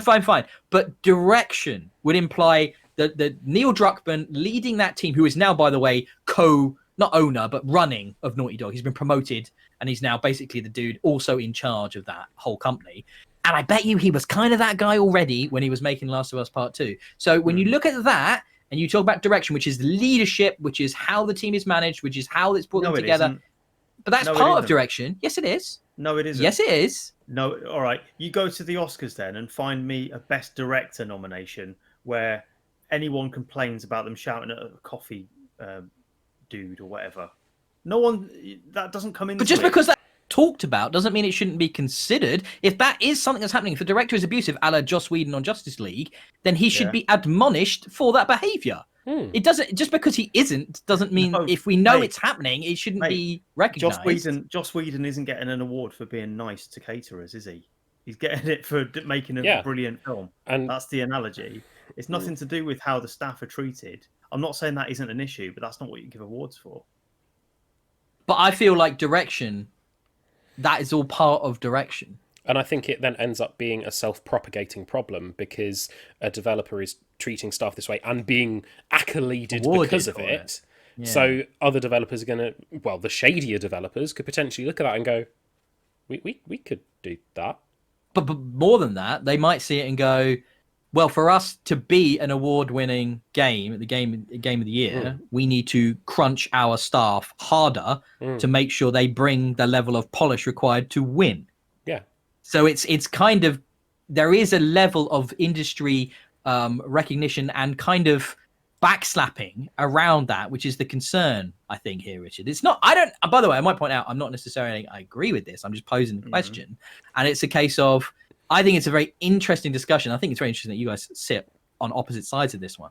But I think it is important that it's talked about, and it should be something that's reflected and thought about in these sort of deliberations. And these awards, by the way, they're not from other developers. They come from critics. So it's like a pool of about 90, 100 different like various critics and stuff that come up with who should win this and make the nominations as well. So it's not fan vote either. So it's important that it is insidery to a degree. And obviously, I would argue that those guys aren't thinking about this in the terms that we've just discussed it. However, I can... Yeah, I don't know. I know what Richard means. When you say direction, you're talking about the creative output direction. You're talking about the product that is being made, not the management of the team, right? Exactly. So I can totally see where he's coming from. But then whose fault is that? Like, that's now Neil Druckmann's fault because he's now co-running the studio, right? So that does fall under him, and he's just been recognized as the game director as well. So there is a crossover there. So he isn't just creative directing now; he is people management. So it's like you could argue that this is doing the bad thing. This is recognizing a man who did mismanage the team. And I imagine he was doing that then as well. Like, it's been made official now, but he was definitely in that role. He's not being recognised for that, though, is he? But should he get rewarded for anything? Because it's not Game of the Year, which I feel is a team effort. Game direction comes down to the director, the one person, right? Or two or three people usually, like who are directing the product, which is Neil Druckmann. Should he be getting an award, considering what we know has happened in that studio? Yes. Okay. Fair enough. Yeah. I think we could go round in circles with that one for a very long time. I think it's going to become a more recognized thing where it's the issues of crunch are going to only become more publicly known and disputed as we're seeing unionization becoming more of a thing within the industry. So it's going to be less and less acceptable. Good. But Richard loves Last of Us Part 2, so it's all good. Doesn't matter what happens to start. No, that's not what I'm the saying. takeaway. Exactly. It's just because it's a good game, so therefore it's worth it, right, Richard? Yeah. just like Richard's there with a bullwhip behind him. Better, faster, better, like that, and then that's how you motivate your team. That's how this is done. That's how this is done. Putting words in Richard's mouth. Never done that before. What is a very well-deserved win, though, I am going off-piste for what you suggested on your highlights, was the Ghost of Tsushima winning art direction. Damn straight. The visuals in that game, I haven't played a minute because I don't own the game. The device. But, oh my god, that game is beautiful. Really is. Absolutely stunning. One of the reasons I'd like a PS5 is to play that enhanced on the PS5. However, it already runs and looks amazing on a PS4. So they're jazzing it up for PS5, are they? Yes, I bet like it locked frame rates and high resolution throughout, and like just. So is that a distinct release? Like, no, Spider-Man. This is a free update, I believe. It's already happened. I think it happened around launch. Yeah. So, wow. Well, there's a reason to have a PS5 then. It's a fucking great game. Have you played it, Richard? No. Oh, it's so good. Yeah, you're playing Tap like The Last of Us. I love it. Well, actually, at the minute he's just playing Mad Max all the time for some reason. A game from like 4 years ago. Don't know what that's about. Super weird. There you go. It's not like Destiny where it gets new content. He's just playing a game that came out 4 or 5 years ago. That is true. Really good game, but like 4 or 5 years ago. It touches on what you were talking about earlier about the perfect open world experience, because Mad Max has got nothing in it, so I suppose it's really easy for them to make it work. I think you'll really like Ghost because it's kind of a bit Mad Maxy in that way. There is just a lot of beautiful openness. So I think you'll enjoy it for that reason. Ongoing game, I was really surprised. Wow, I watched this live, right? Sean Murray's reaction to this, the guy in charge of Hello Games, was complete. When they go to him, he's having a drink because he thinks, I've never won this before. I'm never going to win it this time. It's always Fortnite. And they go, No Man's Sky for best ongoing game. And he just goes, what? The best thing was the only other time they've won at these awards that Sean Murray, podcast cat, Sean Murray and the team didn't turn up. They left early to go to dinner because they didn't think they would win. And the presenter just had to awkwardly say, so these guys have won, but they are not here. And he's never prepared, because I just don't think he'll ever get it, which is a shame, because for an ongoing support structure that they've put into this game, Arthur is just ruining my point here. I think they've done an amazing job, and I applaud that reward. You just imagine Sean Murray the day before No Man's Sky originally released having the same look on his face, don't you? It's out when? Tomorrow? What? Tomorrow? Have you seen the game? Tomorrow in a year, right? They're going to murder us. Yeah, I mean, it's taken how many years now? Like a few. 3, 4? It's been a while. I mean, they've got a next-gen update out, and I had a quick go. I need to give it a bit more time. But yeah, a little bit denser and stuff, foliage, nicer resolution, better frame rate, that kind of stuff. But it doesn't like drastically alter the game or anything like that. It's still the same game. You either like or you don't. It's a lot of resource gathering, which isn't for everyone. But yeah, I was happy to see that. And the other one I was really happy about was, and I wish they'd won more. Hades won for best indie game. It was nominated for things like Game of the Year. It was nominated for all kinds of awards, and it was just beaten out in all of them, including things like voice acting and stuff like that. And even I think maybe music, even though the music in Hades is incredible. If you're looking at the full list, Rob, can you have a look at who won music for me? Music, that was Final Fantasy VII Remake. Score and music, Final Fantasy VII Remake. Beating out Doom Eternal, Hades, Ori and the Will of the Wisps, and our favourite, The Last of Us Part 2. That is ridiculous. I mean, like, Last of Us has got great music. Last of Us has got great music. Hades has got incredible music. Like, incredible music. The stuff Darren Korb does is truly brilliant. Doom Eternal, I don't think was as good because of all the shit that went down with Mick Gordon and him kind of being shut out halfway through and not getting the final master on the music. And yeah, it's not as good as Doom 2016. But yeah, Hades not getting it. It's a travesty. But winning indie game, very happy to see that. Guys are Supergiant. I'm a big fan of their work. So and that game is just impeccable game. Like, the best roguelite this year. Another award I'm going to pick out, VR AR game. The winner was Half-Life Alyx. I know Ben's already glazed over and lost interest in this one. And it had to be, didn't it? I mean, yes. It couldn't be anything else. Really. It's an absolutely awesome game. A friend of mine has played it extensively. He absolutely loves it. And I think this was a very worthy winner. Marvel's I think it speaks to the state of VR, though, that a Half-Life game came out this year, and it got talked about for about 5 minutes and then completely forgotten, and nobody really even gave a shit about it. So it's kind of like you did not pay attention. No, it's not being talked about. I'm sorry. I follow a lot of outlets, right? Every single day, nobody is talking about Half-Life Alyx after that release week. It just dropped off. This is a series. It's a franchise, Half-Life, where people clamoring for a new release in that is this ongoing joke, and it just comes up in every news post. So new Half-Life, Half-Life 3, anyone Half-Life 3? You got it, and nobody gives a shit. It's like, that's VR. Meanwhile, on the 13th of December, talking about an award for Half-Life Alyx, Ben. There you go. Yeah, but this was exactly. That's not release week, is it? The way this show, the show works, the Game Awards works, right? Yeah.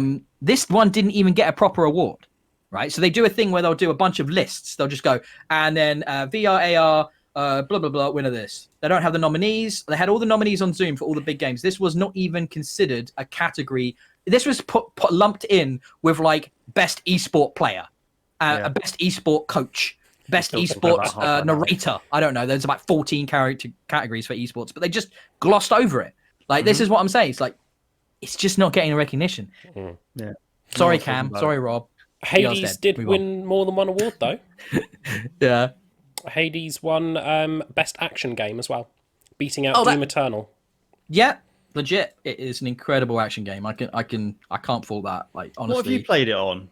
I played it. I like the day it got announced. I got it on early access on the Epic Store. It was the first it was the day Epic Store went live, I want to say, and it was the first early access game they put on there. So I followed it all the way through. Yeah, very good game. Sorry, I really want it. It's on Switch as well. Get it on Switch. It's a good port as well on Switch. Like no frame drops, runs really nice. Yeah. I am really quite pleased that Among Us won Best Multiplayer Game, beating out Call of Duty. What other stuff was in that category? Animal Crossing. Animal Crossing: New Horizons, Call of Duty Warzone, Fall Guys Ultimate Knockout, and Valorant, which I haven't. I think Fall Guys probably had the best shot at beating Among Us, but Yeah. yeah. And the nicest thing was when I was watching it, when they were cutting to the Among Us guys, it was just these 3 or 4 like nerdy 20-somethings who were completely blown away by their little mobile game just taking over the internet. Yeah. So I love they were Among really Us. cute. I love it. I've not played it. I need to give it a go. You really should. You really should. It looks fun. It does look fun. If you like social deduction, it's so much fun. That's a weird. I love what a weird thing to say. If you like social deduction, it's like, if you like hot dogs, you'll enjoy this hot dog. Like, what the fuck is social deduction? What a weird. If you like, I mean, I know what you mean, but nobody else knows what that is. I think the 2 words that I said there are fairly descriptive. And it's a genre. It's a board game genre, isn't it? Yes, social deduction games, right? Like vampire. No, not vampire. Werewolf at Night. Yeah. Yes. That's a social deduction game. Social deduction games. I just think it's just the way you say like the most common thing. If you like walks in the park, well, it's common in my circles, so yeah, cute. Yeah, but you paint miniatures and play Magic the Gathering. I do not paint miniatures. Um, I do, however, play a lot of Magic the Gathering, so you have me on that one. any other awards you guys want to chuck out from the main list? I'm just no. I Look think like, we've it looks covered like the Richard's highlights. looking as well. No, I'm reading.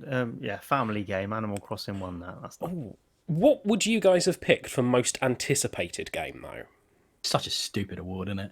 When that came up, the Elden Ring. There, the bit I liked from that award was when it said like Untitled Breath of the Wild sequel. It's like that's not even been announced. Like you hope it's real. It probably is, but at the same time, how can that be nominated for this award? That has been announced. Has it been announced? Yeah. Oh, right, okay. It's Horizon Forbidden West. It was part of the PlayStation. Zelda, Breath of the Wild. Zelda, not Zelda. Horizon. Sorry. No, they've definitely confirmed a new Breath of the Wild. Yeah, they've confirmed it. They've just not named it. I love the way but it doesn't even have a title. You can't. Surely that doesn't count. It doesn't have a title, but it does exist. The Elden Ring might be won why it, it didn't win. Elden Ring won, didn't it? Yes, indeed. Yeah. That's the Dark Souls one, isn't it? Yeah, the new Dark Souls one. From Software. Yeah, don't care. To be fair, none of the sentences we've just said had anything to do with what I posed as a question there. So what would I have picked? Yeah, what would you guys have picked as the most anticipated game? Because I don't even know what Elden Ring looks like or is. So what would you guys have chosen? Elden Ring's the George R. Martin one, isn't it? So it's going to be a bit Game of Thronesy. I'd have probably gone Starfield. Yeah, and I can. If we're talking like any time frame into the future, you know, like if it's not just next year, I'd have probably gone like Starfield or something. Yeah, maybe, I don't know. Shall we talk about some of these announcements and trailers, boys? Because there was a lot of good stuff in this show. Also, I've got a short list for this, but if there's any bits that you wanted to mention, do chuck them out as well. So there's a new game from Fulbright. The Gone Home guys also made Tacoma, which was a sophomore effort, which I didn't love as much. It's called Open Roads. And it's got some rather large Hollywood actors involved with doing the voice work, which is pretty cool. Kerry Russell, for example. Nice little evocative trailer. I thought the idea of a mother-daughter-led video game experience is quite different. Not something we've seen a lot. And I will always check out something that Fulbright makes because Gone Home was my game of that year. I think 2016, I want to say something like that, or 2015. And absolutely looks cool. Cool to see a new one. Like I said, didn't love Tacoma, but I'll be up for checking out Open Roads. Richard, you like these guys too, don't you? Ish. They've not. Is it just these 2 games they've done? Yeah, I believe so. Yeah, I'm getting mixed up with someone else. Dear Esther's someone else, wasn't it? It is indeed. Yes. Was that, the Chinese Room. Yeah, I think I prefer their stuff. But yeah, I'd certainly be interested to see what this looks like. Artistically, though, it looks a bit funny because it's. I love that style. That kind of 2D, hand drawn mixed with 3D. I thought that looked really cool.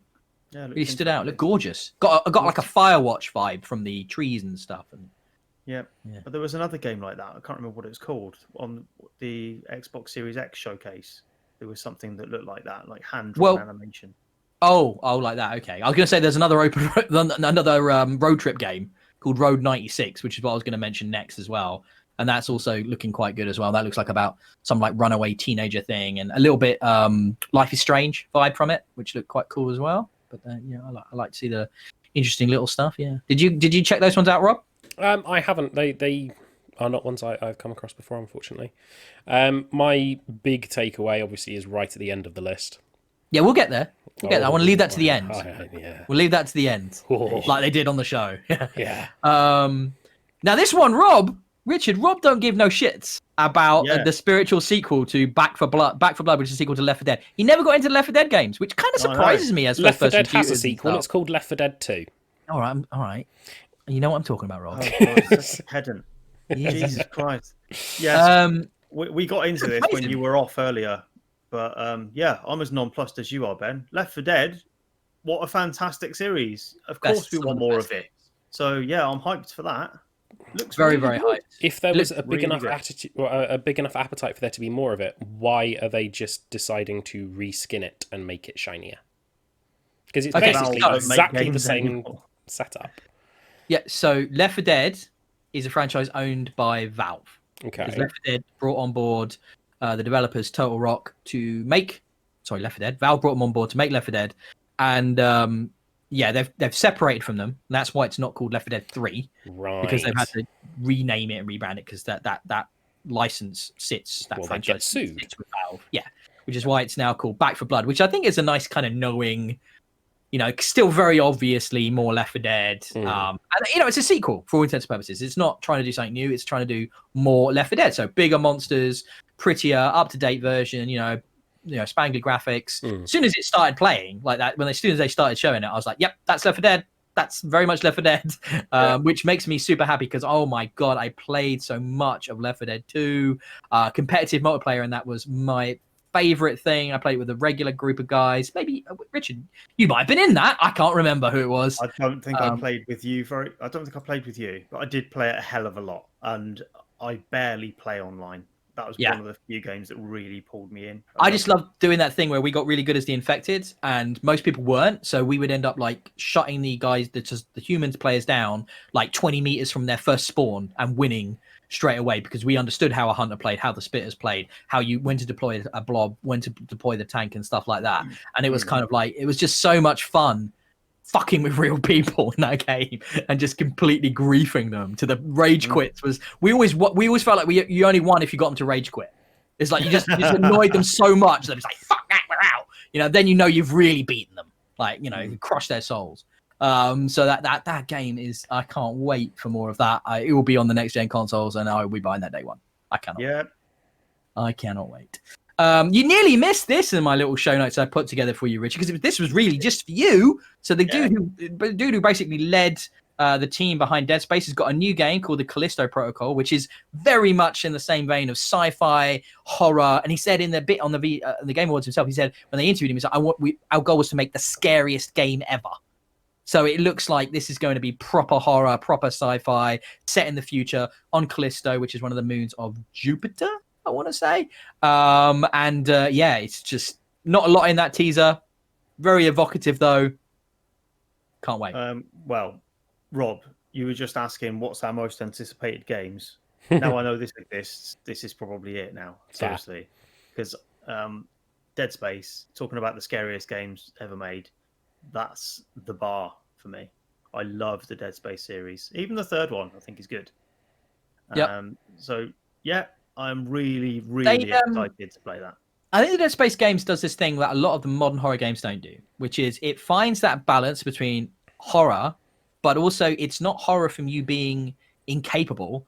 You are very capable and able to deal with the threats, whereas a lot of modern horror games are run from the threat. You're fucked if you get near the threat. Like, look at Alien Isolation. All those first-person ones, which is all just run and hide. This is more like, no, we're going to give you all the tools you need to deal with the necromorphs, but something about them, they are very, they're kind of got a bit of a zombie vibe, but they've also got a bit of a xenomorph vibe to them, and they're just oppressive and disturbing, and it's more about the setting feeling really awful, but you are very capable. You can even get kind of OP to the point where you're easily dealing with the enemies, but it never stops being a creepy experience. Narratively, though, I think it's very clever what Dead Space does, because although you've got the tools, they are presented in a way that makes you think these aren't supposed to be for this. Because Isaac Clarke, the lead character, he's an engineer. He's got some pretty cool tools on him that can be used to chop up limbs or whatever you need to do. But that's not who he is. He's not a soldier. So it just you always feel slightly out of your depth character-wise. Yeah, totally. Even though mechanically you're fine usually. And that scene with the eyeball will be something. Yeah, even I know about that one, and I just don't want to think about that one. So, what about this next one, Richard? Who knew the initiative, eh? What a twist. The initiative all these years has been working on Perfect Dark, which I did not see coming. I mean, this is a famous Rare franchise, the sequel game they made after GoldenEye, using that engine to make the original Perfect Dark. We then had Perfect Dark 64? Was that the next one? What was the second Perfect Dark on? I can't even remember what that was originally on. No, Perfect Dark was N64. So the second one was Xbox launch title, wasn't it? One, yes. No, it was Xbox, original Xbox. Wasn't it? No. Was it 360? Yeah. Oh god, it doesn't hold up then. Fair enough. Last time I dipped into it was on Rare Replay, which is a great collection. But yeah, the fact that they're doing this kind of, what was it, like ecological sci-fi thriller spy shit, and then Joanna Dark walked out at the end, and I was like, what the fuck? This is crazy. I can't believe that's what they're working on. The problem I have with this, and a fair few of the trailers that we've seen so far, none of it shows what the game does or behaves like. Nope. All of it is pre-rendered, and pre-rendered can be faked to high heaven. Well, I mean, obviously not. I would say, not in engine. They're tone pieces. They're exactly. like the Callisto Protocol one. It's to give you a vibe, a feel for the game. They're all really far out. I mean, a lot of these are going to be years before we've seen. They're not all of them. Like that. With the next one we're going to talk about, for example, is by summer of next year. So I do see where you're coming from, but this is marketing. This is hype. This is to get people interested and excited and put things on people's radar. Like, I definitely wouldn't have been excited for a Perfect Dark game if it wasn't the initiatives thing. I'm really, really sort of shocked that that's what they've been working on, and that now the first time ever I've given a shit about Perfect Dark. So it's kind of like, I feel like it's a massive reboot of Perfect Dark. It's definitely not a sequel. Yeah. Why does that make a difference for you then? The fact that the initiative's doing it, why does that make you excited for it? Because of the caliber of the developers involved. Because this is a team that was handpicked and put together now and has been working on this for several years. This was set up by Microsoft long before the strong acquisition thing started happening. They're not a proven team. They've not done anything yet. But they do have talent. They have talent from all over the industry, which is who they've hired in and stuff. So I think I'm really curious to see what they're doing. Yeah. And I was curious. And now I can't wait to see what Perfect Dark is actually going to come out like. And get an idea of the gameplay, because we don't know. It could be third person. It could be first person. We really don't know anything yet. Seems to be heavy emphasis on drones in the trailer. Whether or not that's going to be reflected in the game, I don't know. But we'll find out, won't we? I imagine so. But yeah, I'm going to be a bit more cynical about this one because we got burned badly on the last Perfect Dark game. Yeah, it was crap. But that's because Rare got crap. Like, they just, I don't know what happened to Rare, but yeah, went to shit, didn't they? Well, that was a happy sentence, wasn't it? It's true, though. They lost their heart. They like lost the soul of what made that studio. They got spread too thin because they did Cameo. That was also a 360 launch title. Mm-hmm. So people forget that. They had 2 games at launch for the 360. No wonder Perfect Dark was bad, because they must have had about 2 guys on it. But yeah, that was a terrible game. I played it recently as well. It hasn't stood up at all. It's even worse now. But yeah, we'll see, won't we? They've got a lot to prove. A cinematic is not going to do it for me. Excited. I'm so excited. I was really surprised by it, so it's cool. Curious is close to where I am. Yeah. So, Disco Elysium, probably when many people say the best RPG from last year, is finally coming to consoles next year. A long-lauded Nintendo Switch port seems to have actually kind of been shuffled from the priority list there, and it's now kind of getting a big push and a re-release onto PC with a final cut edition, PC, PS5, and PS4 at the start of next year. But by the summer of next year, we will also have it on the Switch and the Xbox Ones. One Xbox Series X, S and X platforms and stuff like that. The big deal here is that Disco Elysium was all just written dialogue, and it was like you had to read everything, and they're fully voicing the final cut, so everything is getting voiced, which is kind of a huge thing to do. Obviously they're being able to do this off the success of the game. They've got the money now to put into professional voice acting and stuff, which is really cool, and I think that makes the game a lot more accessible, especially for a console player, because when you're playing a game like that on console, well, there's a few RPGs now that have been ported over that are all like text-based. It's not the most comfortable way to play that game on a TV. So yeah, I think that's really, really cool. We then got another tease for Dragon Age, which showed us about as much as the last tease for Dragon Age, which was fuck all. Yeah. So we know Varric's in it because he was doing the VO. We know the Dreadwolf's in it, which we already knew from the previous tease.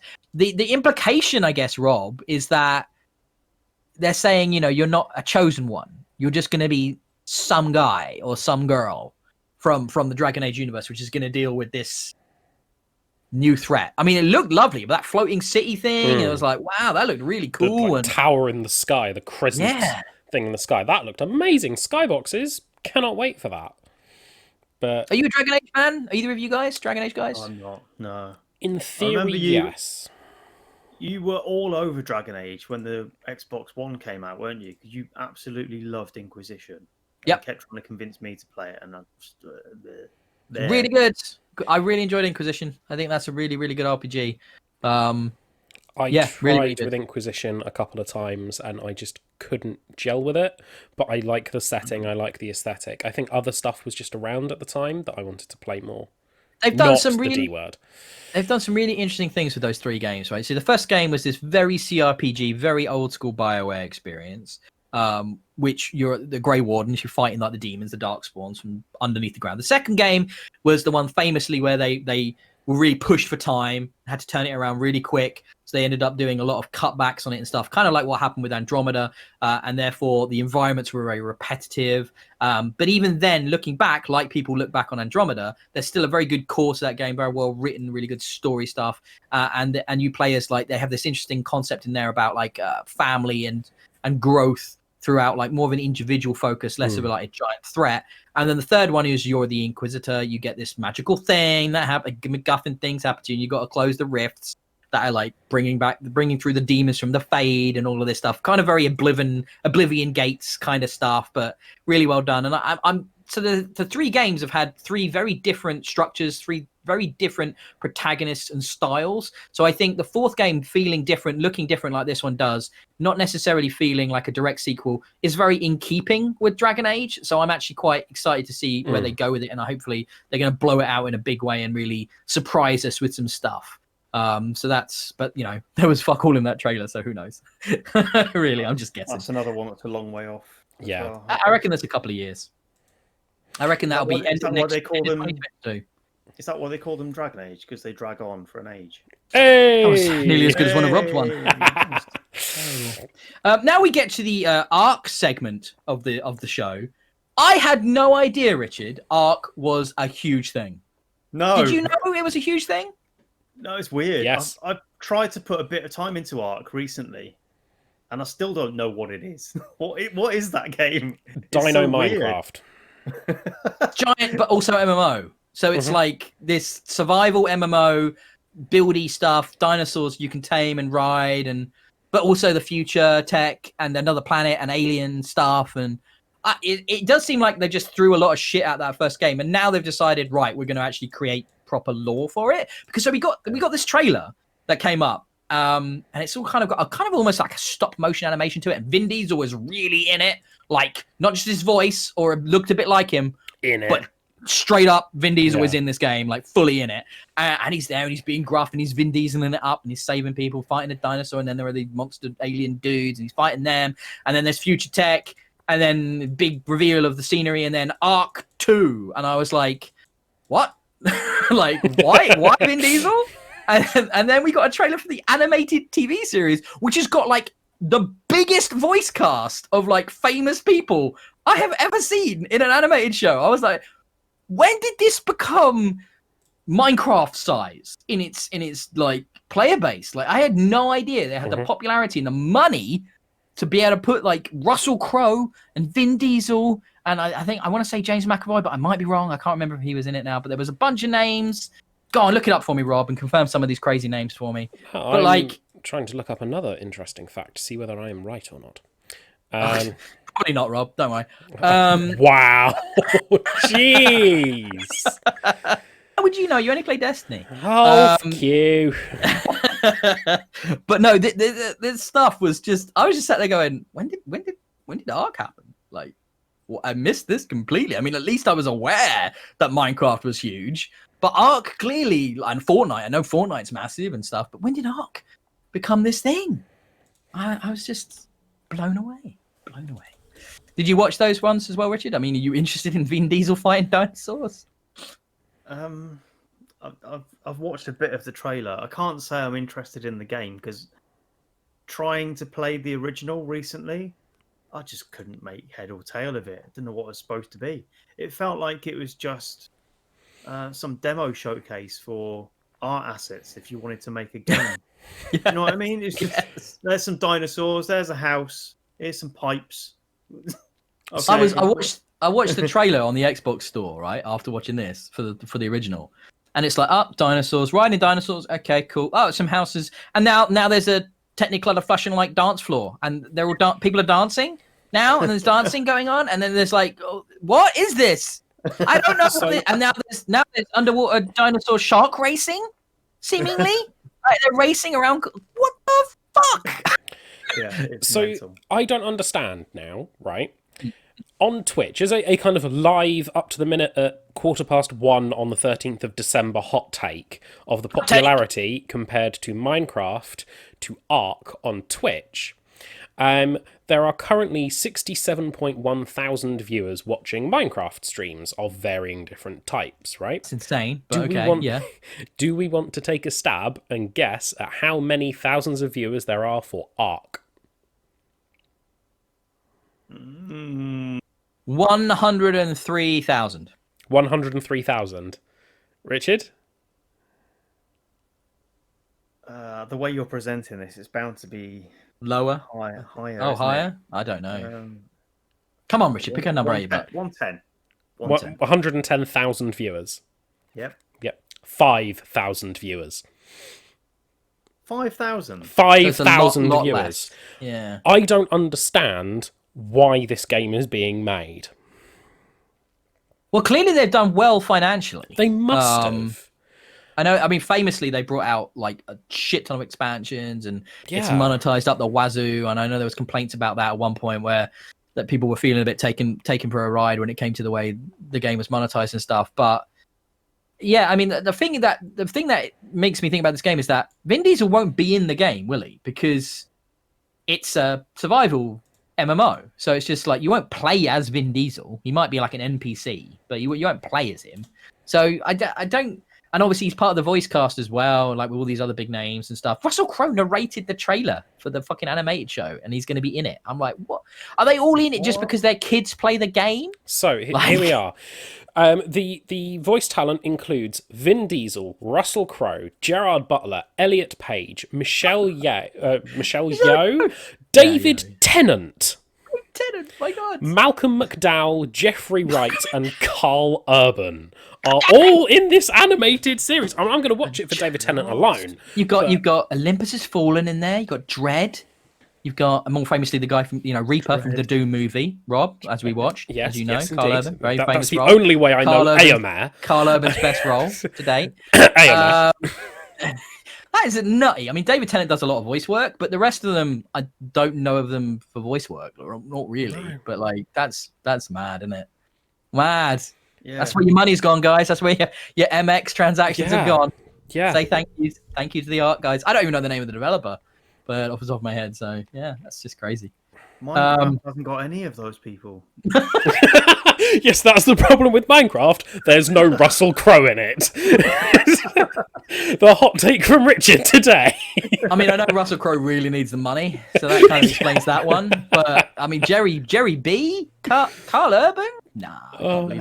I think all their kids play it, and that's why they're doing it. That's the only thing I can think of. I'm convinced that's the only reason Vin Diesel was in the trailer, because he plays it. And he enjoys it, so he's like, sign me up for that. I am Groot. Sort of thing. Yeah. I am Groot. An Evil Dead game is on the way. It looked a lot like the Friday the 13th game, and it looked a lot like what's that other one you play, Rob? Dead by horror Daylight. one. Dead by Daylight. It looked like strong vibes of that kind of horror survival not wave based, but that kind of smaller maps, intricate, in keeping with the universe. Deadites were in there, which was nice to see some of those. My question is, will the tree try to rape anyone? Because if not, it's not Evil Dead. I guess you've never seen the Evil Dead film, Rob. No, I haven't. In it, a tree rapes someone. It's not pleasant. Tree members. That is true. It literally happens. So it's only an okay movie. There's Evil Dead DLC for Dead by Daylight. I think I just broke Ben. That was worth it. An okay movie. I hate you so much. Oh my god. Next week when I see Ben at the office, he's just gonna punch me. Punch in the face. Yep. That's pretty good fun. But there's DLC for Dead by Daylight already, isn't there? Ash. Yeah. Yes. He isn't one of the killers. He's one of the survivors. It'd be weird if he was a killer, because he's the good guy. Fair enough. That's how much I know. I mean, why not? Sure, why not? That looks alright. It looks like it's just PlayStation, though, at least to begin with. Oh, is it? Oh, I think so. Next one that stood out to me was a game called Evil West, because I always enjoy, when you get a Western and you kind of smash in some, weird horror shit. I think they always make for interesting media properties, be it movies and video games and stuff. I like that. I didn't love Hunt Showdown, but I like the idea of it. The idea of those kind of six guns, but he's also got powers and stuff. And it was a flashy trailer. Again, we don't really know what the gameplay looks like, but Evil West is now on my radar because of that trailer. I thought that looked pretty cool. I don't know about you guys. Crimson Desert, as my wife kept calling it while we watched this trailer, because she thought there would be a better name for the game, and I couldn't argue with her. Crimson Desert here, or Crimson Desert, as we might call it. Nope, it's not Crimson Desert. Crimson Desert. Normally, words associated here which would push me off, which was Korean MMO, and I'm like, oh crap. But it was a long-ass trailer that showed a bunch of gameplay, and it was gorgeous. If the game really looked like that, I mean, holy crap, how did they pull that off? The fidelity of the character models and the environments in an MMO, I was just like, how is that possible? And then you look at Cyberpunk and it's just can you really make a game that looks like that, though? I mean, Assassin's Creed looks nice, but not like that. Not like that. I mean, that's a PC game, obviously, Crimson Desert, but I don't know, guys. Did you watch it? Because it really... I'm looking at it now. Pretty. Some of the environments, the vistas, it looks like footage. Looks real. At times, there was moments when I was watching it going, I think that's real. And it was not. And it's at first I was like, oh God, is this like a medieval simulator like Kingdom Come, which bored the tits off me? And it's like, no, there's fantasy stuff in here. There's magic, there's monsters and creatures. And this could be cool. But at the same time, can it be real? Or is it some kind of smoke and mirrors act? Do you know what I'm liking what they're doing? Is how the swords and the weapons go through the air. When they make contact, the blood is sort of making that movement track, rather than it being like a swishy type look through the air that doesn't exist in real life. You've actually got, the blood and detritus and that sort of thing being swept along with the sword and flung around. I mean, when I watched this trailer, so beyond just the visual fidelity, the textures, there's also a lot of really realistic physics at play in this trailer, and particle effects and destruction, and environment and stuff. And I was like, what are you going to need to make this work on your computer? I mean, a 3070. Minimum. It's like 32 gigs of RAM. What on earth? I couldn't believe what I was looking at, and that's why I'm kind of a bit dubious as to, is this what the game really is? There's nothing else that comes close to looking like this. It can't be real. It's like Watch Dogs all over again. Aidan Pierce shows up. Hello. I'll hack your great big cannon. Oh no, I died. I like how you're only watching this now, even though I've had these notes sorted out for you for days. But no, I love you guys. Right, so I'll move on to the next one. But this is a little thing. Confirmed, Flight Sim is coming to the Xbox series of consoles early next year. Hey, good. And the trailer, which they showed running on the Series X, looked real good. Looked just like the PC version. Like there was nothing really cut down. My question is, how on earth does this work on a controller? Yeah, Like, that's my first thought. I don't know. How are they? They're going to have to do a massively cut back controller, or at least offer full HOTAS support or keyboard support or something, so that you can. That's how I can see myself playing it. Here I am right now at my desk with my keyboard, with my mouse, and the control pad, so that I can combine all three elements together. Either way, it just is plain good news that it's coming. It's not as good as okay, though. No, it's not. That was but pinnacle. I have been sat on that one for a couple of seconds whilst I was waiting for that to come up. So before we get to the big one at the end, anything from the rest that you guys wanted to throw in that I've not mentioned? Not hugely from my side. I think so. No, that's a no from Richard and Rob. Well, guys, they ended on a real banger, didn't they? Let's be honest. We were talking about this a few weeks ago. We were talking about the direction that this could take. Now we have confirmation. Basically, they teased Mass Effect. At which point, like, the problem is you weren't watching this live, so you knew what you were looking at. So when I was watching this live, I cottoned on to this being Mass Effect when it flew through the wreckage of a mass relay. And I was like, right, I sort of sat up, because by then it's nearly 3 a.m. And I'm watching this live, and I sort of sat up and went, is that a mass relay? Oh, it can't be. That can't be a mass relay. Like that. And I was like, God, I'm watching it like this, sat forwards. And then it's like, you pull in, you see the N7 relic from the helmet or something come out of the snow, and then you see Liara, and you're like, oh, it's Mass Effect! And it's a sequel to the trilogy. And I was very happy. Yes, that looks great. I mean, it's nothing. It's not a thing. No. I mean, like you said, there was something that was gleaned. There's the implication that there's multiple galaxies in this one, and they've confirmed that wasn't by mistake. Yeah. So, so there's an idea that we're going to be traversing between, in some way, multiple galaxies potentially. But the fact that Liara's there, we don't know the time frame here, because obviously the Asari live a long time. So we could be tens, if not hundreds of years later. And she's gone back, and maybe she's somehow going to get connected again with something. I don't think Shepard's alive. I don't think you're going to be Shepard, but we don't even know who we're meant to play as. We don't know anything. Yeah. I'm just guessing and hoping and praying. In 6 years' time, when I get to play this, I'm going to be really happy. Vin Diesel, probably. Vin Diesel. That's the crossover we want. It's the crossover Vin Diesel and Ark Jared are the Shepard twins. and Mass Effect. Well, no, actually, it's actually Mass Effect will return. You didn't get the bit at the end, which was actually in Fortnite. So that's where we're getting new Mass Effect. Because Chief's in it, Kratos is in it, fucking Mandalorian's in it. Yeah, Mass Effect's in Fortnite. That's a sequel. People will be happy with that, won't they? I do find it just quickly talking about, and I hate the fact I want to quickly talk about Fortnite because, it's quite funny that Master Chief has come to the PlayStation for the first time ever through Fortnite, just as Kratos has come to the Xbox for the first time honestly, ever. Due to I Fortnite. mentioned it earlier, Rob, but it does kind of feel like Fortnite is going to be the Oasis, like this world that connects all the franchises up. And like starts linking all the different licenses under this one umbrella because it's so massive because of money. Yeah, I do kind of worry that maybe that's what we're seeing with Fortnite, and it's such a shame because it's such a boring game.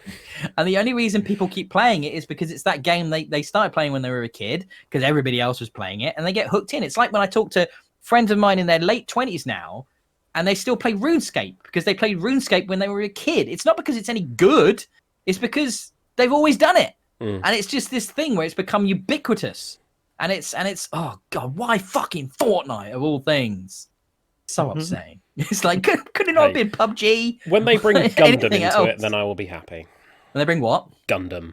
When there's a Gundam Fortnite, I will play Fortnite. Well, why not? I mean, it's got fucking Galactus in it now, and he was the end of the season finale was around Galactus of all things. I was like, what on earth is this? This isn't a game anymore, is it? It's just a cross-media promotional tool. That's all it is. You just sort of go in it to look at skins and watch movie trailers, and then get like another trailer for a video game that's not even Fortnite. What the fuck is that? It's so weird. Anyway, it's the Oasis. I'm not even kidding. It's literally the Oasis. Back to have you watched Ready Player One yet, Rob? No. Watch Ready Player One. I lent that to you. Watch it already. I know. I have it. It's there. It's sat just there. You said that last week and the week before that. I have had Put it in the machine very and watch busy time at work. Very busy time at work. That's life. Find time. You can do it. It's a good movie. You'll like it. You'll like it. I know I will. Anyway. So, Mass Effect. It's happening. We know it's happening. It's really, really happening. I mean, we already knew that, but now we've seen things, and I'm very happy. This just makes me want the remaster now. It won't be long. I know. It won't be long. I need that in my Did they life. give a date? I know it's spring. early. Did they give a date? Early next year. Richard, any ideas? I don't know when it is. For some reason, I want to say April. I don't know why. Does this make us less worried about the news from last week? What news? What do you mean? So we talked about it on last week's show, which was Casey Hudson and Drew left BioWare. Yes. So, I mean, how would you feel about that? I mean, because to me, Richard, it was what I was talking about last week was I was really happy to hear Casey return. Like, oh, you're finally that guy who did such a good job with BioWare, back there again, leading the ship. Oh, good. It means good BioWare stuff again. And the fact that he's left again, what feels like 5 minutes later, is concerning to me. But how long was he back for? not long. It was only about 18. I think it was like a year, 18 months, something like that. Not a long time. Indeed. But you're not. You guys, no. Richard is not. Are you the big Mass Effect, Richard? Or are you just hype proof now? Are you just Cyberpunk ruined hype? Excited about anything? 2020's killed enthusiasm for life. No, I don't think that's true. I'm not hype proof, and I am a Mass Effect fan. I think Mass Effect 2 is the best game on the Xbox 360. Yep. Without much of an argument, I think it's pretty clearly out in front there. So yeah, the highs of the series, I absolutely love it. Andromeda, that's the last thing we know, isn't it? So they've got to pull it back. So I'm cautiously optimistic. I know Mass Effect can be phenomenal. It wasn't last time. I tell you what, Andromeda might be my Game Pass pick when it comes around to me. But I think it could be an interesting one to revisit for the three of us. Yeah, because I've only ever done it once, so might be interesting to go back and experience that with all Series X enhanced and stuff. Well, not enhanced, not typically. It was enhanced on the One X, but it will run nicely on the Series X and stuff. So, I mean, we've probably all played that though, haven't we? We have, but that's a different. That's a different way of coming at it, isn't it? Yeah. We've all played it. You've not played Andromeda, Rob? No. Whoa. Not yet. No. I have it. I have the disc version of it. Well, it's on Game Pass, isn't it? So well, EA. I had it before it was on Game Pass. Well, aren't you cool? Yes, I am. Thank you for the compliment. Richard's sitting on Witcher for 400 years. Yeah. It's just something I never got around to playing because of a word we won't talk about that begins with D. Destiny. Oh, I thought you went like dick or something. I was thinking Cyberpunk again. Dick's on the mind, man. This is what Cyberpunk's all about. It's about who's got the biggest dick, man. Well, who acts best with dick. I think it's time you go cocking around in Vice City. Should we wrap this up? Can you tell me, as I'm about to wrap this up, can you tell me how long we've been running, please? 2 hours and 11 minutes. Bloody hell. Okay, well, thank you, ladies and gentlemen, for sticking with us. Yeah, the final episode of 2020. I've got to somehow render this shit. I'm going to literally blow my laptop up. But yeah, thank you very much. You guys got anything else you wanted to throw in before I do the end bits? Just have a very good seasonal time of year. If you celebrate Christmas or not, I hope you have a nice time with family and you have a brilliant 2021, because it can't get much worse than 2020, can it? Yes, it can. Wait and see. Next year's going to be awful, but in the meantime, enjoy your Christmas. The experience kills takeaway. Have a nice time, or it's going to be shitter. Don't fate. We could have a world war. I'm just saying. Have the nukes launched yet? They haven't. Like, don't be tempting that shit, boy. Has the asteroid crashed? No, it hasn't. It's on its way. Could be 2021. Just saying. Don't be tempting that fate. The experience kills takeaway right there. Yes, have a lovely Christmas. Please don't be stupid and get COVID spread all around the country. We really don't want another lockdown in January, though I suspect we're getting one. But please do that. Have a lovely Christmas. Have a lovely New Year. And we will be back somewhere in January, probably around the middle point of January, to do our Game of the Year discussions for this year.